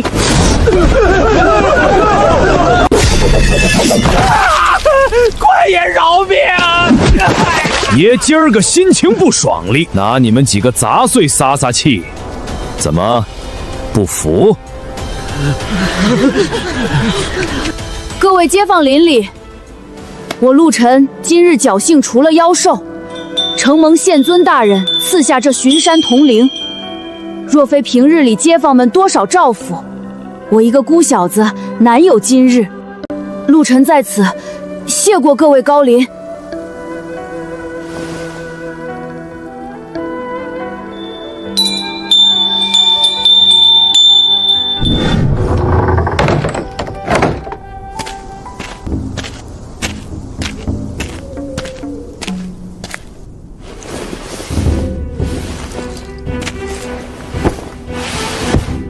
50两银子换来周武的一顿铁齿，打退了豺狼，但这铁齿打不散人心底的贪婪，更打不出真正的敬畏。外力可借一时，可能是一世。县衙的统领，差役的铁齿，刀终究是别人的刀，唯有自身强大，才是真正的立身之本。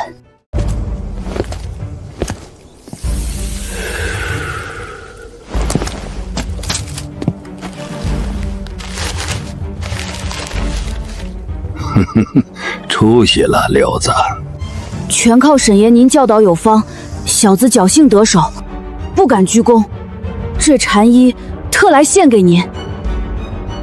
这小子身姿挺拔，眼神清澈，却藏着锐利，眉宇间那股子韧劲儿愈发内敛。遇事不骄不躁，懂感恩。老夫果然没看错人。不错，不错。礼尚往来，你既送了我一份厚礼，我也给你备了一份回礼。随我来。回礼？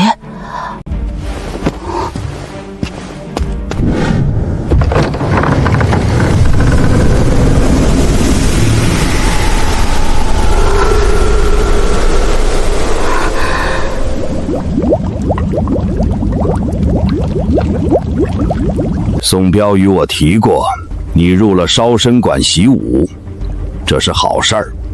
我走的奇门路数最繁繁文缛节，你有本事想学什么尽管去学，我支持。这桶里用了整整10副虎狼大药，配上50年份的黄芪、野山参，熬了足足3个时辰，名为断骨洗髓汤，药力凶猛，能直透骨髓。我这铺子别的缺，唯独药材从来不缺。这一桶猛火熬煮的珍稀药材，成本至少80两雪花银起步。沈爷这份回礼太重了。师徒之间重的是传承，你既入我门墙，师傅栽培徒弟天经地义。不过丑话说在前头，这药性极烈，壮年汉子也未必熬得住。你进去试试，能顶住多少算多少。若实在受不住，立刻出来，保命要紧，不丢人。六子明白。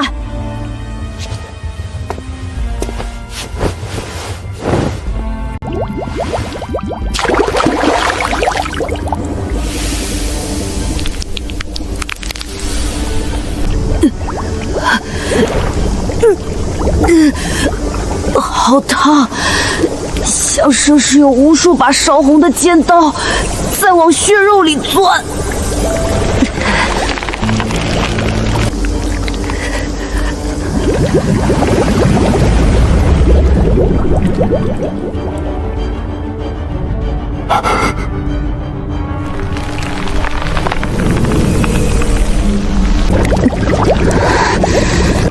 好，养龙筋，此法对根骨意志要求极高。你今日能引动此象，足见心性意志之间好得很。既然有此等造化，那就给为师练他个筋骨如龙，练他个顶天立地。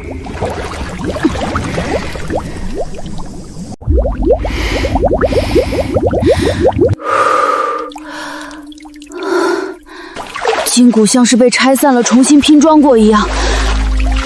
这虎狼之药果然霸道，又得花钱了。烧身馆的药膳要钱。如今这身量见风长，衣服斜纹也穿不下了。前几日阳明巷子里的街坊提着鸡蛋野味来攀交情，应付人情也是个麻烦。雨师巷终究不是长久之地，得攒够200两雪花银，去内城买个带院子的青砖大宅才行。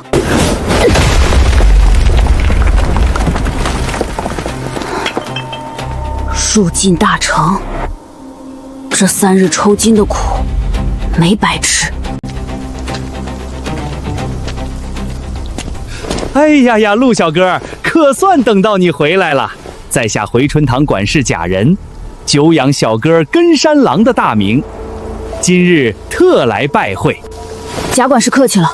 陆小哥少年英雄，我们东家欣赏的紧，特意嘱咐在下，务必请小哥赏光加入回春堂。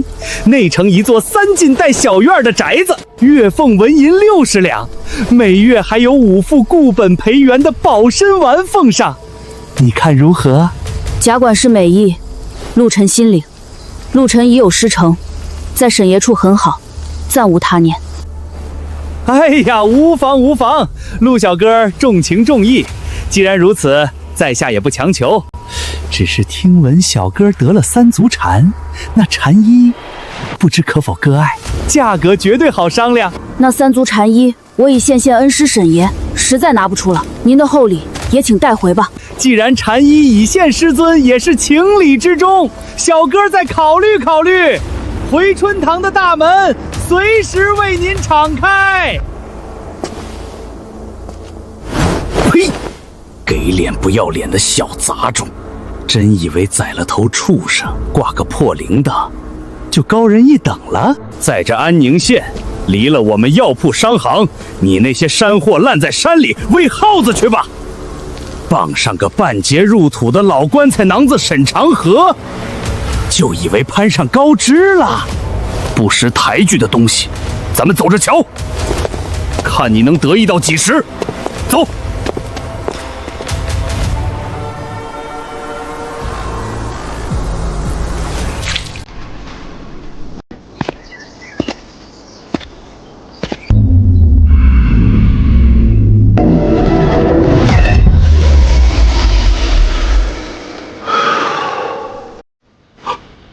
你又突破了，好小子，这才几天，这筋骨，这气血，简直是脱胎换骨。沈爷当真是好大的手笔，先前他才入进大成，如今这股劲力，赫然已经破开了关卡，去到养血的层次了。若非那些价值不菲的虎狼药玉，绝无可能这般快。黄天行，你过来。宋教头，你先前已突破到入境大成，正该追求尽力反哺。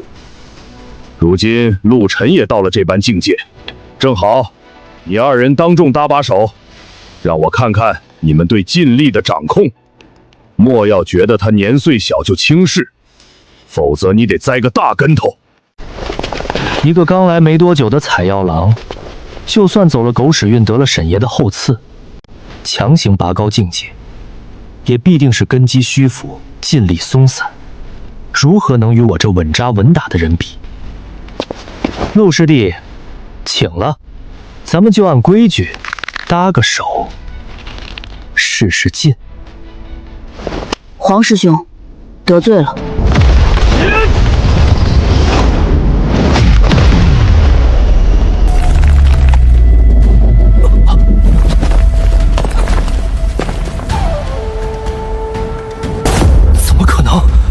这力量像是一堵浇筑了铁水的铜墙，啊，硬碰硬，黄师兄竟然被震退了，好劲力！再来，双龙出海！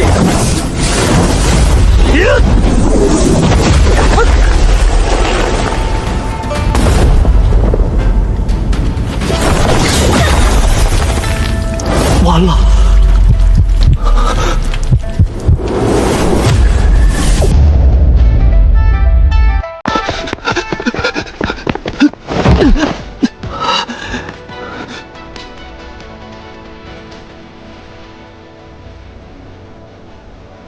好一个游蛇部，好一手收发游心。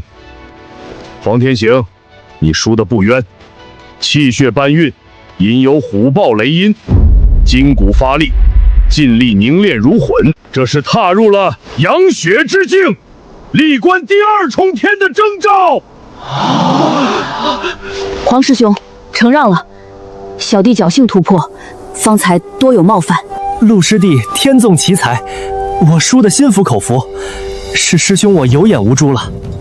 陆晨，你过来，你晋级虽快，但对敌经验和招数还欠缺火候。今日我便给你拆解全理。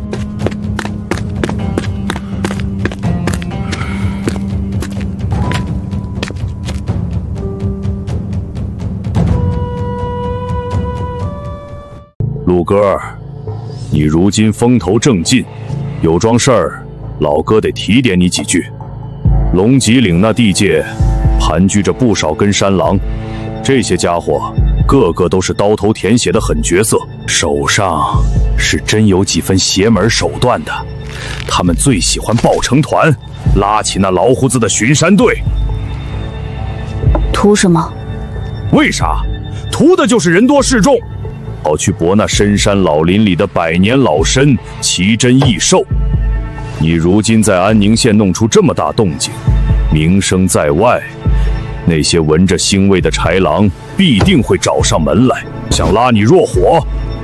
陆哥哥，切莫被花言巧语迷了眼，那帮人是真正磨牙吮血的豺狼，10之8九都是翻脸无情，沾上了甩不脱，信他们，骨头渣子都给你嚼碎咽了。这巡山队里可有什么名头响亮的人物？首推那霸刀董霸，手底下养着7、8名专使快刀的硬茬子。他本人一把鬼头刀，不知斩过多少不服管的性命。排第2把交椅的是鬼手薛超，此人路子野，跟回春堂那些吃人不吐骨头的老爷们勾连甚深，做事不讲究，阴损着呢。余下还有几只，多是些同姓同宗的血亲拧成一股绳。这些人若起了冲突，反而对你危害更大，可得小心些才是。老哥的提点，我记在心里了。入山寻宝，九死一生，每一寸沾着宝气的泥土，都浸透了前人的血。如今我名声在外，那些豺狼定会盯上我。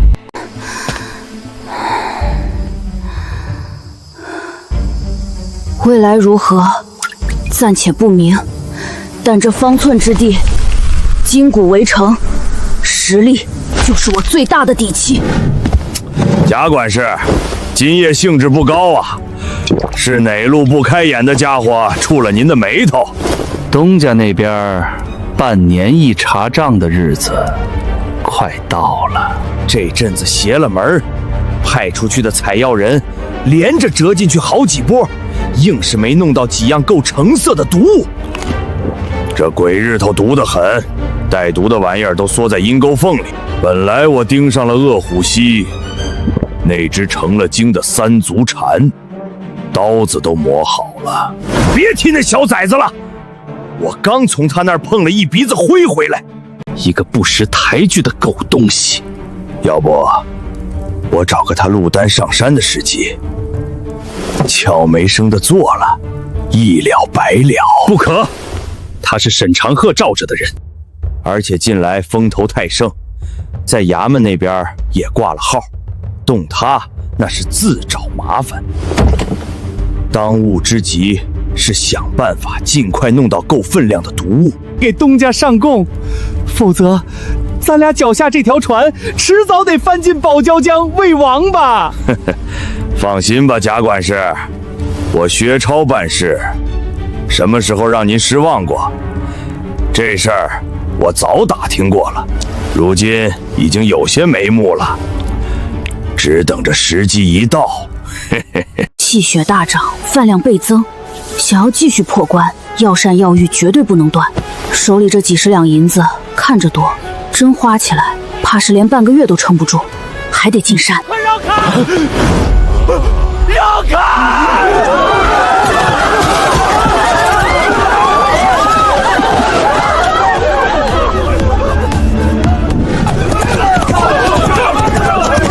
好大的阵仗，金刚锁链，铁丝补网，这绝不是去采药，这是要去索拿什么恐怖的活物。瞧瞧这架势，董爷这是得了板上钉钉的线报，要进山博大货。博大货？我听在回春堂做事的表兄漏了口风。董爷这次的目标是一窝过山峰，那玩意儿毒的能蚀骨融筋，一窝少说也得有10几条，这去招惹他们，跟闯阎罗殿有啥区别？嘿，富贵险中求啊，小子，你懂个屁！回春堂在外面放了暗花，一条过山峰，只要蛇皮完整，毒牙不缺，60两雪花纹银现结，60两，你算算，一窝10几条，那得是多少白花花的银子啊！够你吃上一辈子，顿顿有肉，夜夜有酒。60两银子一条，确实诱人，但这帮人怕是连过山峰长什么样都没见过。那等凶戾毒物，等闲刀剑砍上去，只能崩出火星子。去招惹他们，根本就是找死。我现在的实力还招惹不起。董爸敢大张旗鼓地摆出金刚锁链和特制补网，必然是有十足的把握。这龙脊岭里最可怕的从来不是毒蛇猛兽，而是人心。螳螂捕蝉，黄雀在后。在这片吃人不吐骨头的林子里，为他人作嫁衣裳的倒霉事每天都在上演。董爸的威风是踩在无数尸骨上立起来的，他的猎物没人敢去涉足，这便是他稳坐头把交椅的底气。我需要大火，但绝不是去填董爸那口沸腾的油锅。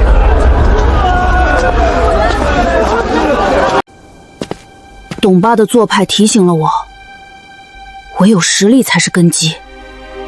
如今气血处于上升期，不能单靠烧参馆的药膳，自己也得买些温和的药材，日常熬汤泡水。店家可有品质尚可的山药和甘草？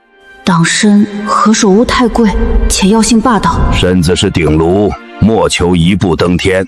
药性霸烈之物，虚不受补，反伤根基。山药补脾养胃，甘草益气清热，最适合我现在固本培元。喏，都在那儿了，自己挑吧。店家，没有20年以上的老山药吗？或者同等年的甘草也行。去，老山药和甘草什么价你不知道？这些药药力也够。你个穷酸小子，讲究个什么？20年的药材，你掏得出银子吗？莫不是跑来拿大爷寻开心？没有，爱要不要，别耽误我做生意。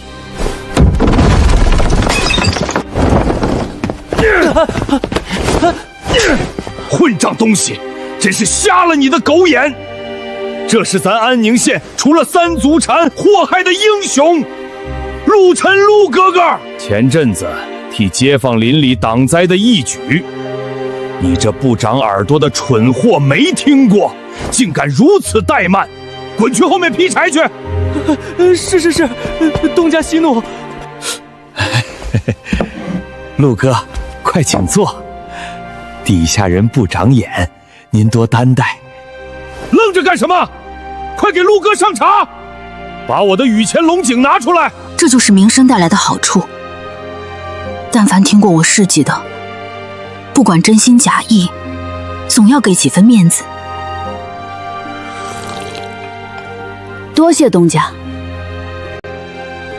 东家，我想问问，贵店可有品质更好些的山药和甘草？方才那些药性怕是弱了些。东家，您这寄生堂门面宽敞，地段也好，只是小子有些不解，为何不多进些成色上佳的好药摆出来，也方便似小子这般有需要的人采买，不是？唉，陆哥，你是有所不知啊。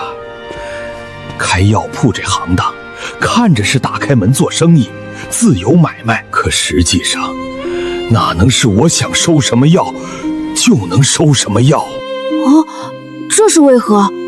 买卖进出，难道不是东家您自个儿做主吗？规矩，都是规矩呀！安宁县这地界，药材行当的规矩，早就定死了。陆哥，你细想，龙脊岭每天进山的人数众多，采出来的好药材，一车车往外运，药贩子收上来，铺子洗净炮制，再卖到州府大城，这前前后后养活了多少张嘴？这是一座流淌着金银的金山银海呀！这么大一块聚宝盆，能没人盯上吗？茶马道上头那些手眼通天的贵人们，好些年前就嗅着味儿来了。他们纠集起来，组建了庞大的商队，创下了响当当的字号“红帽行”。红帽行，他们一进场，直接广撒银琴，开出比市价高出2、3成的天价收购药材。采药的、跑山的，谁不喜欢白花花的银子？自然是争着抢着把最好的山货往红帽行送。我们这些本地小药铺拿什么拼？拼价格拼不过，拼货源抢不到，熬了不到2年，要么乖乖签了卖身契，做个看人脸色的分号，要么就只能关门大吉。大鱼吃小鱼，先以重力相诱，把持源头和销路，让对手无路可走，待对手奄奄一息，再赶尽杀绝，最终一家独大，只手遮天。不见刀光的买卖行当，凶险竟丝毫不逊于龙脊岭的搏杀。红帽行彻底做大，成了土皇帝。这行规就是他们定下的天条。像我这寄生堂，当年骨头硬没钱买神器，所以现在只能收到些人家指缝里漏下来的下脚料，好药门儿都没有，敢收敢卖，第二天铺子就能让人砸了。我这把骨头也得扔进宝椒江喂鱼。陆哥，你若真想寻好药，还是去回春堂看看吧。他们杨东家是红帽行大老爷跟前的红人，整个安宁县，也就他们能光明正大的买卖上等好药了。多谢东家解惑，小子受教了。难怪回春堂行事如此肆无忌惮，强买强卖，连衙门都睁只眼闭只眼。原来他们背后杵着红帽行这棵遮天蔽日的参天大树。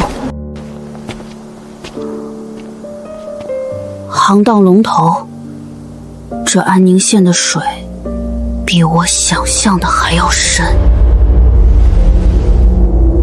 20年份老山药，上品甘草，成会450文。寻常10几论论斤称的药材，只因年份稍足，仗着红帽行撑腰，竟敢卖出天价，简直是明晃晃的抢钱。哟，这不是咱们安宁县新进的根山郎陆晨陆小哥吗？今天也来照顾回春堂的生意，年纪轻轻就有这等本事，前途无量啊！怎么样，有没有兴趣跟着哥哥我混？保你吃香喝辣，龙脊岭的大货任你挑拣。薛爷抬爱了，小子也惯了，本事也浅薄，怕是入不得薛爷法眼，只想采些小药混个温饱，不敢有非分之想。既然如此，我也不勉强。陆小哥的账记在我薛某名下，算是我这做哥哥的一点见面礼。此刻若再推辞，便是当众打着笑面熟的脸，以他睚眦必报的凶名，必然结下死仇。如此，便多谢薛爷厚赐，小子愧领了。这才对嘛，陆小哥，这龙脊岭的天很快就要变了，到时候就是哥哥我说了算。识时务者为俊杰，机会可只有一次。我的天，昨儿夜里抬下来的金刀董霸在龙脊岭栽了，何止是他，他手底下那帮使快刀的狠角色一并折进去大半。听说是捕那窝过山峰出了岔子，全军覆没。董霸被人抬下来的时候，胸口老大一个血窟窿，就剩吊着半口游丝气了，连夜送去了医馆。连金刀董霸这等盘踞州多年的强者都一朝倾覆，龙脊岭内当真是步步杀机。卢大夫，求求您再想想办法，只要能救回我夫君，妾身愿散尽家财。董夫人，非是老朽见死不救，董爷被过山峰王的奇毒侵入桑府，又吸入了剧毒瘴气，两股毒力已彻底侵害心脉本源，毒入骨髓呀！难道就真的一点办法都没有了吗？办法倒还有一个，若能寻到一株上百年份、品相完好的焦血草，取其精华，或可博得一线生机。焦血草，回春堂可有此物？无论多少银子，我都买。百年焦血草乃稀世奇珍，回春堂未必有。就算有，他们料想也不会将此等救命神药卖给你们啊！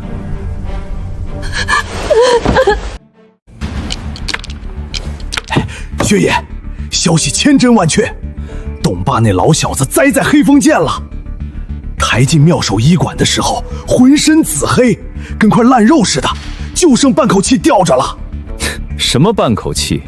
我看就是死人一个。那可是过山峰王的毒，加上积了100年的老毒瘴，神仙来了也难救。哼，董霸要是当场验了气，自然万事皆休。可他要是还吊着那半口气，他手下那帮红了眼的刀客还有他那个如花似玉的夫人，可不会轻易认命。薛爷英明，不过就算他命硬撑过一时，也绝对是个废人。他那巡山队散架是迟早的事，那些地盘、进山的门路，还有他积攒下的金山银山。是啊，薛爷，听说董爸那夫人可是咱们安宁县出了名的美人儿，以前有董爸这头猛虎守着，谁也不敢多看。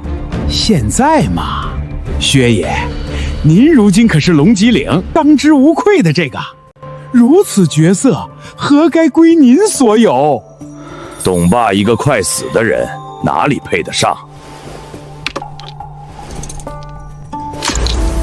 地盘、门路、银子，自然是好东西。至于美人嘛，龙脊岭的规矩，从来就是胜者为王，败者为寇。好东西，自然要归最强的人享用。等着吧，等到董爸彻底死了，手下做鸟鸟散，他的一切我都可以兵不血刃地拿过来。到了那时，这龙脊岭的头一把交椅也该换人了。哼哼哼。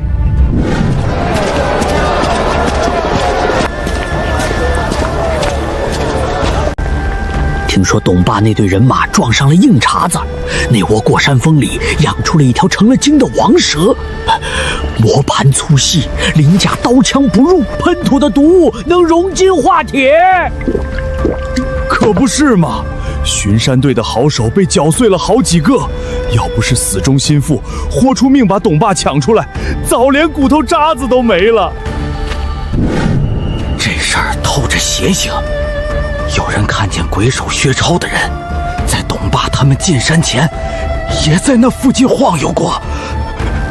董爸前脚刚废，他手下几个得力干警立马转投薛超门下。薛超这手够黑呀，踩着董爸的尸骨往上爬。薛超是豺狼，董爸是猛虎，撕咬更迭不过是猛兽争夺地盘，谁生谁死，与我何干？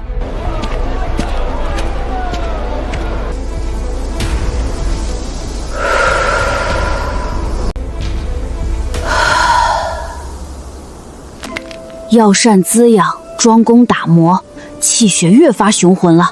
算算花费，也该又到了进山的时候。小家伙，这几日倒是养出了些灵气，总得给你起个名儿，小白、旺财，都配不上你这股子机灵劲儿。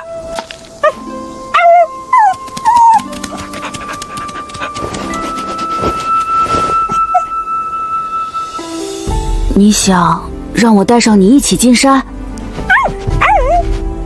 龙脊岭的采药人向来有豢养搜山犬的传统，你若是真愿意跟着我穿过深山老林，踏过险滩毒障，往后咱俩就相依为命，咋样？好，那咱们就说定了。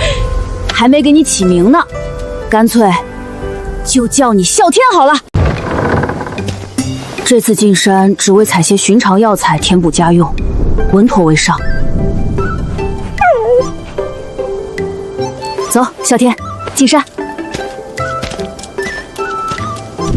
西边大田坳地势平缓，林木疏凉，阳光足，正适合采普通草药。山有主，林有界，若非有了这根山狼的身份，跨过这道界碑，便是下狱充军的罪名。开！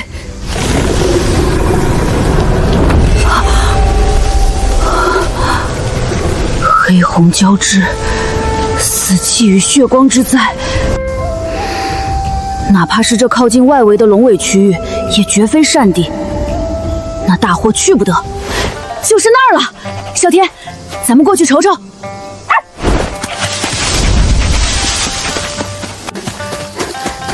突破至养血之境，体内气血奔腾不息，不仅力气绵长，连开启天眼的消耗也大为减轻，再无之前的疲惫昏沉之感。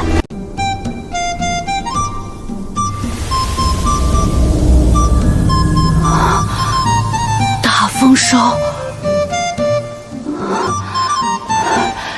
嘘。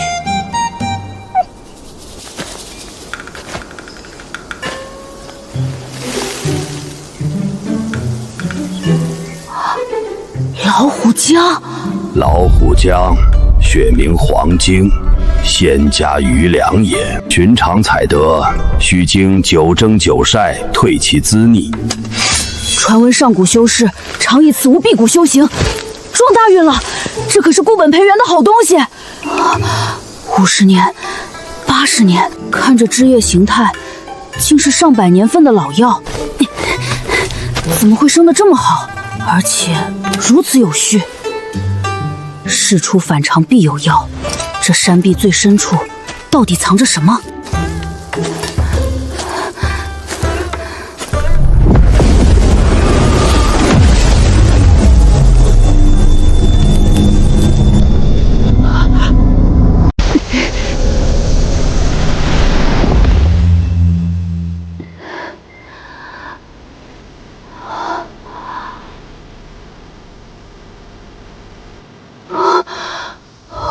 ？500年，这绝对是500年份的旷世奇珍！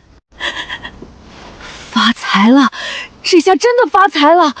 仅此一株，莫说买带院子的青砖大宅，就是买下安宁县最繁华地块的3座大宅子，都绰绰有余。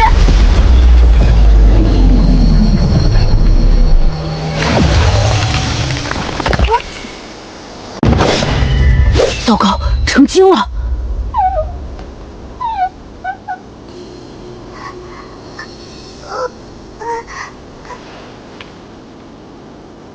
求饶！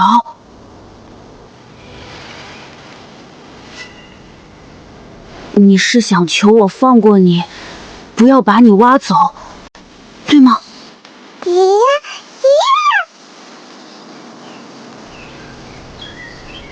一株好药，能躲过采药人的镰刀，避开山中猛兽的獠牙，熬过整整500载春秋化形，堪称天地造化。他空有500年道行，却无力自保，能活到现在全凭侥幸。入山采药，去7、8，留2、3。若行那竭泽而渔之事，便是自绝生路，折尽福报。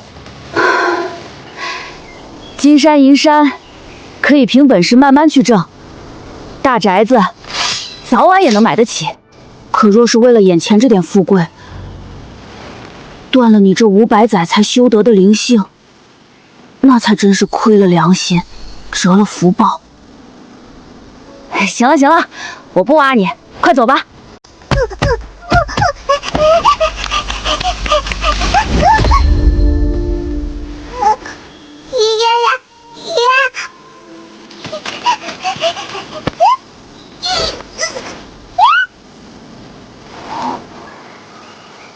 你是说让我往那边去？那里有好东西。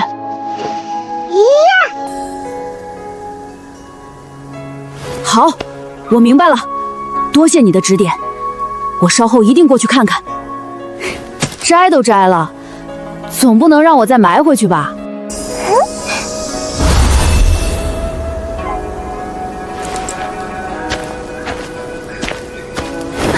再挖一条，凑个18条的级数。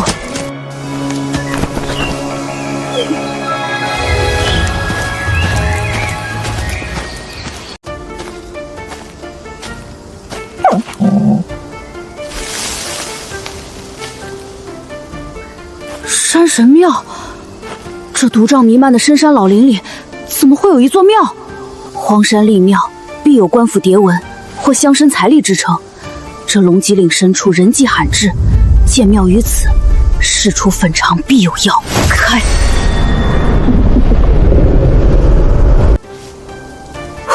没有煞气，看来那黄金小人倒没存心诓我。1人不进庙，2人不观景。荒山孤庙最易藏囊精怪，我一个人进去，阳气不足，容易被迷了心智。是了，我现在可不是孤家寡人一个了。进去小心点，发现任何不对劲儿，掉头就跑，千万别逞强。看来里面真藏着什么好事情。走。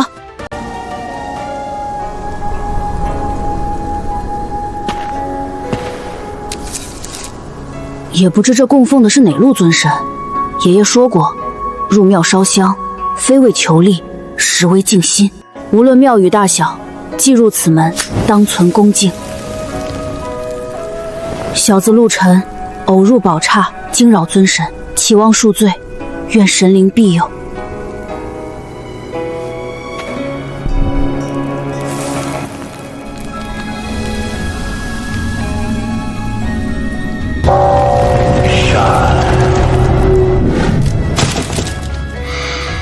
地气精华，运而不散。好家伙，六子，你这是掏了黄金的老窝了！这几条足有100年份呐！哦，品相极佳，药性精纯，这些100年黄金，寻常正主只会暴殄天物。去准备气血，当以9蒸9晒古法炮制，每一步都马虎不得。是爷爷。此古法耗时至少需7日光景，待炮制完成再按制论价，绝不亏你。时近晌午，留下来，在后堂用饭。多谢师傅。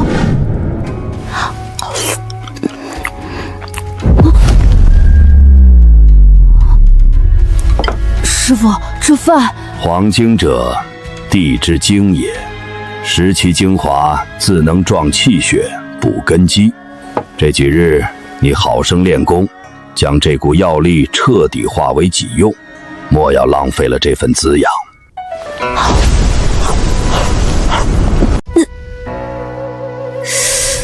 好猛的劲头，仙人余粮，果然名不虚传。这才啃了几天黄金根须，气血壮大的速度竟这般快。个子蹿得太快，这旧衣裳是彻底穿不下了。现在手里有黄金换来的巨款，是时候给自己添置一身合体结实的行头了。顺便盘算盘算买宅子的事儿。沈爷铺子里那批100年黄金，扣除分运工费，落到我手里的少说也有300两。内城边缘带院子的房子，地段差的也得100两出头，位置好的怕是要350两，加上牙行的抽成，还是有些紧吧。不够就再攒攒，或者下次进山再搏个好彩头。几百两银子在手，底气已然不同。哎呦，这不是除了三足闪为咱们安宁县立了大功的陆小哥吗？稀客，快里面请。您想看看什么样的衣裳？咱们这儿新到了几批好料子，又透气又挺胯，还有现成的成衣，都是老师傅的手艺。这匹靛青色的细棉布做外袍长衫，那匹月白色的软棉布做里衬中衣，再配一根结实的牛皮腰带和一双千层底青布鞋。好眼光，这靛青色最耐磨，月白色贴身透气。您里边请，试试合不合身。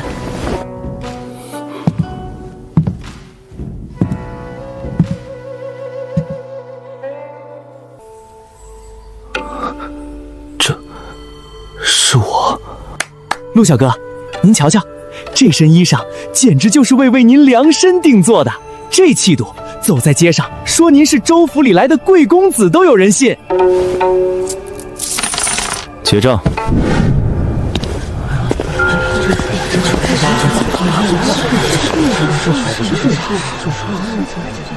董夫人，白纸黑字，红手印按着，这可是你家董爸亲笔签的欠条，欠我回春堂上好的人参灵芝救命药整整300两雪花银。如今董爸眼看是不成了，这债总得还吧？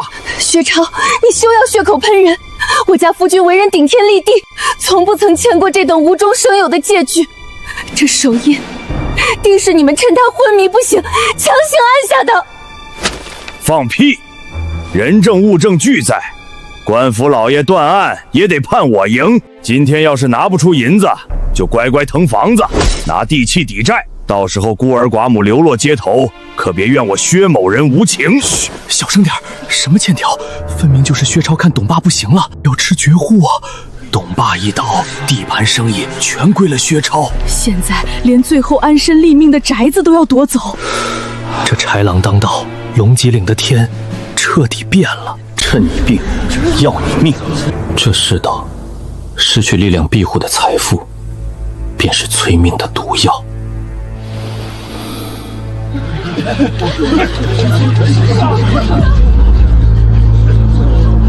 木秀于林，风必摧之。董爸那等猛虎尚且落得个任人宰割的下场，我若仗着几分薄名便招摇过市，迟早也是死路一条。薛超此人笑里藏刀，绝非善类。宋教头说过，董爸薛超之流能在龙脊岭称王称霸，早在多年前便已内壮大成，一身气血凝练如锰，只差临门一脚便能踏入气关，成就武师之名，安身立命。听着容易，做起来难如登天。没有足够的力量守护，再大的本事，也不过是质子暴金行于闹市，徒惹豺狼觊觎。董爸倾覆，便是血淋淋的前车之鉴。再有个10天半月，气血便能再上一层楼。到那时，便能尝试冲击内壮的层次了。哈，香肉滚3滚，神仙站不稳。可惜你小子不喝酒，这滋味给个神仙都不换。皇叔吃好喝好便是，我喝这茶水一样畅快。爷爷在世时爱用筷子蘸烧酒逗我，那火辣刺喉的感觉至今难忘。后来独自求生，温饱尚且艰难，哪有闲钱碰这物事？托龙脊整不太平的福，我这背时生意好得很，一天上下山2、3趟，银子没少赚。不过说起来，你小子最近风头可盛得很啊，拜入沈爷门下，又进了烧身馆打磨筋骨。我瞅着这身板比之前厚实了不少，眼神也更亮堂了。皇叔过奖了，不过是求个安身立命罢了，不敢谈什么出息。小小年纪老气横腔的，伙计，再来一壶温的黄酒，要沉的。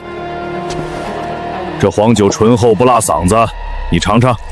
咱们活在这世上，太苦了，起早贪黑，刀口舔血，没这玩意儿麻痹一下，不如醉他个痛快。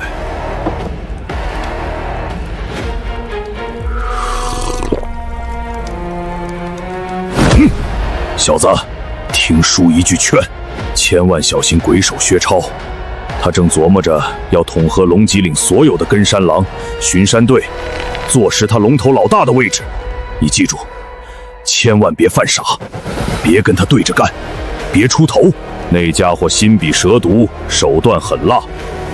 他现在正缺一个够分量、够扎眼的靶子，拿来立威。你懂我的意思吗？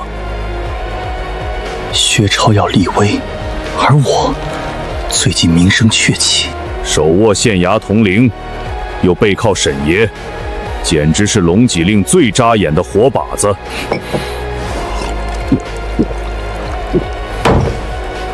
多谢皇叔提点，小子记住了。薛爷，您真是神了！董爸那老小子折在山里的过山峰，您一出马，手到擒来。过山峰王在您那鬼手面前就跟条泥鳅似的。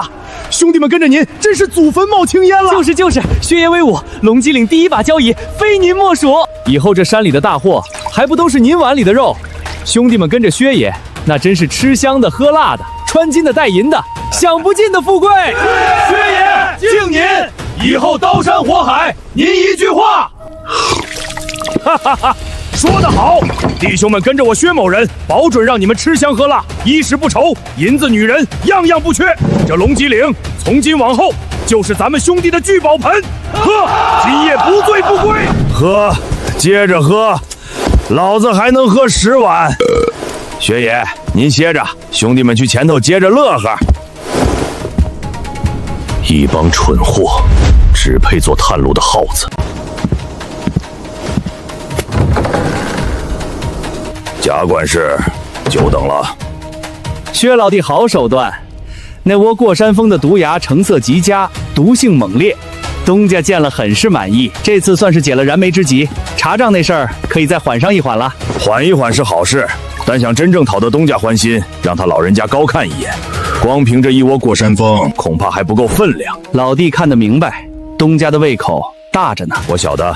对了，贾管事，我上次托你办的事，那20个学徒什么时候能到？薛老弟，你一次性要这么多学徒做啥？回春堂采买调教这些学徒，花费的银钱和心血可不是小数目。你前前后后借走的那些人，有几个是全虚全伪回来的？贾管事多虑了，这次要搜一片宝地，地方大，瘴气重，岔道多，需要人手铺开探路，自然就要多用些人。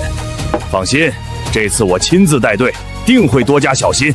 贾管事，董霸那口气眼看就要咽了，再熬上几日，等他一蹬腿，这龙脊岭就是我薛超当家做主。到时候所有进山的门路，所有的大货源头都捏在我手里。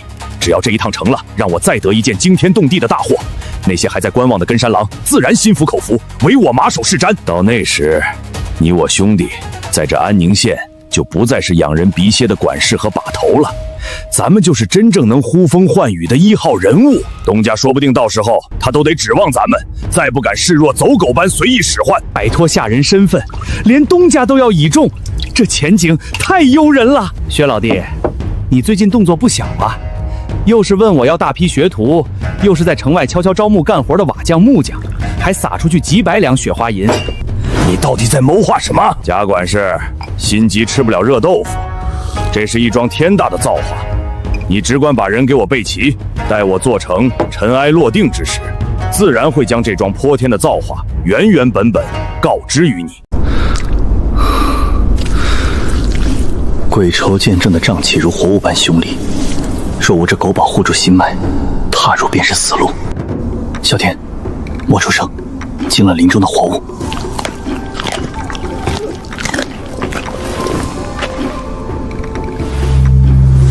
开！阴中带煞，九死一生。年份足的槐阴草，就在这煞气最重的地方。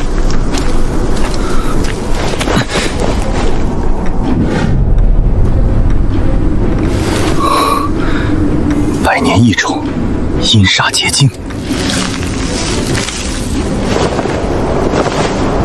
此行目标达成，且远超预期。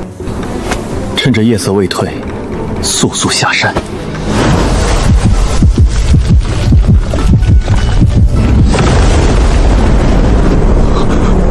那是什么？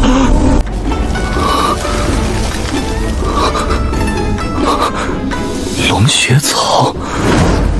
沈爷的真本要经上记载过，生于极金极煞之地，吸取至阳龙气变异，能解万毒，伐毛洗肌，活死人肉白骨。金刀董霸正躺在医馆里等死，这株龙血草就是他唯一的生机。若是拿去董家，能换来多少金山银山？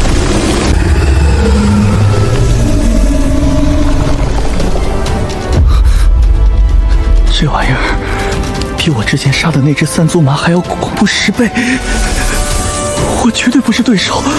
董霸是死是活，与我何干？银子再多，也得有命花。董霸病入膏肓，薛超那头豺狼必会亮出獠牙。只要他们暂时惹不到我头上。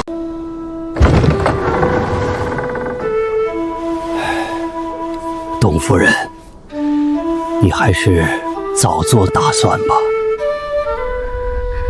令郎君恐怕很难撑过今夜了，便是用那100年老参熬成的续命汤，也吊不住他那口散逸的心气。人心口那点生气一旦散了，便是神仙也难救啊。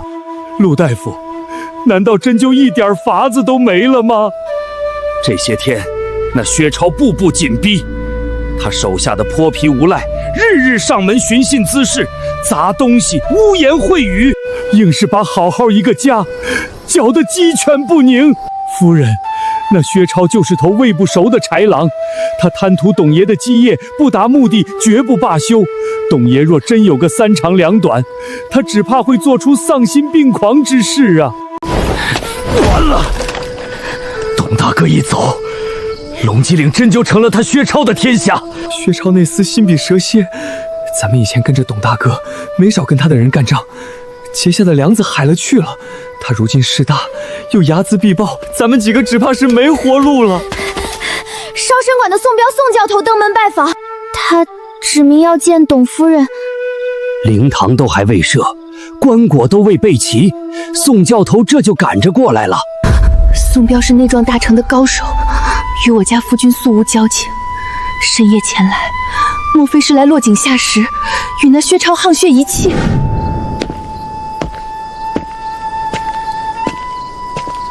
宋教头，董爷尚在病中，夫人悲痛，此非获客之时，还请留步。宋彪，你过来这里是想干什么？拦我！这会儿你们挡着爷爷的路，再过片刻，只怕你们要跪在地上，哭着喊着求爷爷我进去。宋彪，枉你出身烧神馆，谁人不知气馆主为人光明磊落？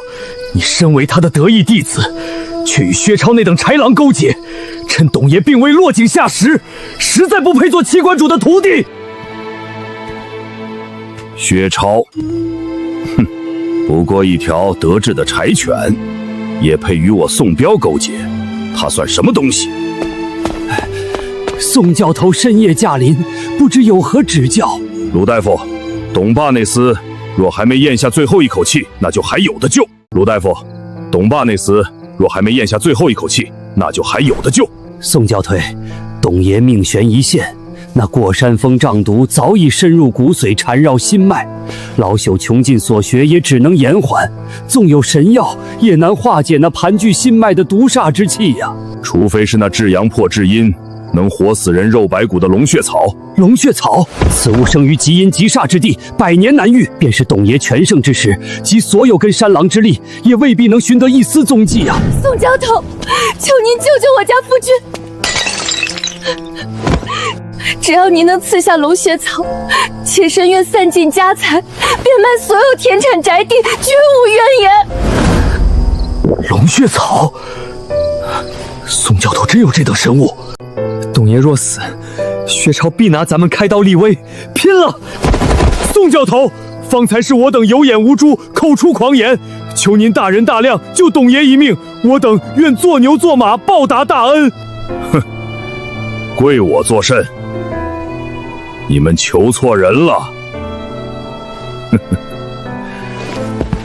陆小哥，他才是你们真正的恩公。他小小年纪，竟能采得那传说中伴有凶厉精怪守护的龙血草。宋教头莫不是在消遣咱们？龙脊岭深处那鬼地方，咱们都不敢轻易踏足。他一个半大孩子。陆小兄弟，看来咱们是自作多情了。人家董家高门大户，信不过咱们这点微末本事。也罢，既然人家不信你，这趟浑水你也没必要趟了。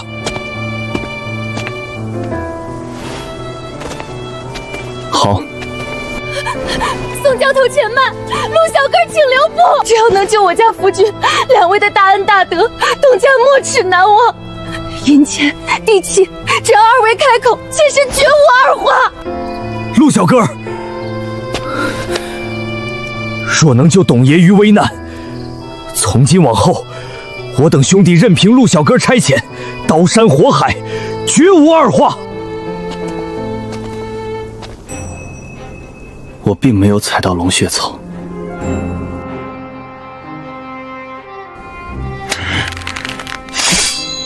但我知道龙血草确切下落。董夫人若真想救令郎举，须得派出几名真正的好手，加上宋教头亲自压阵，合伙进山，方有一线机会将那龙血草带回来。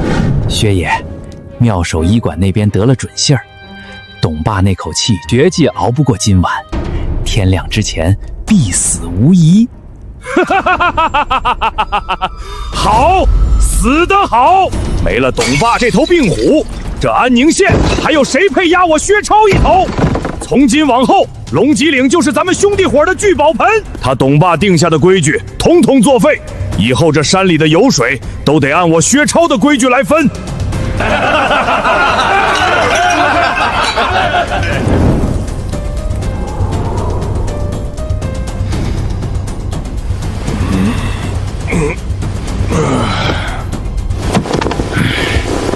来人，救济弟兄们，随我去妙手医馆讨债。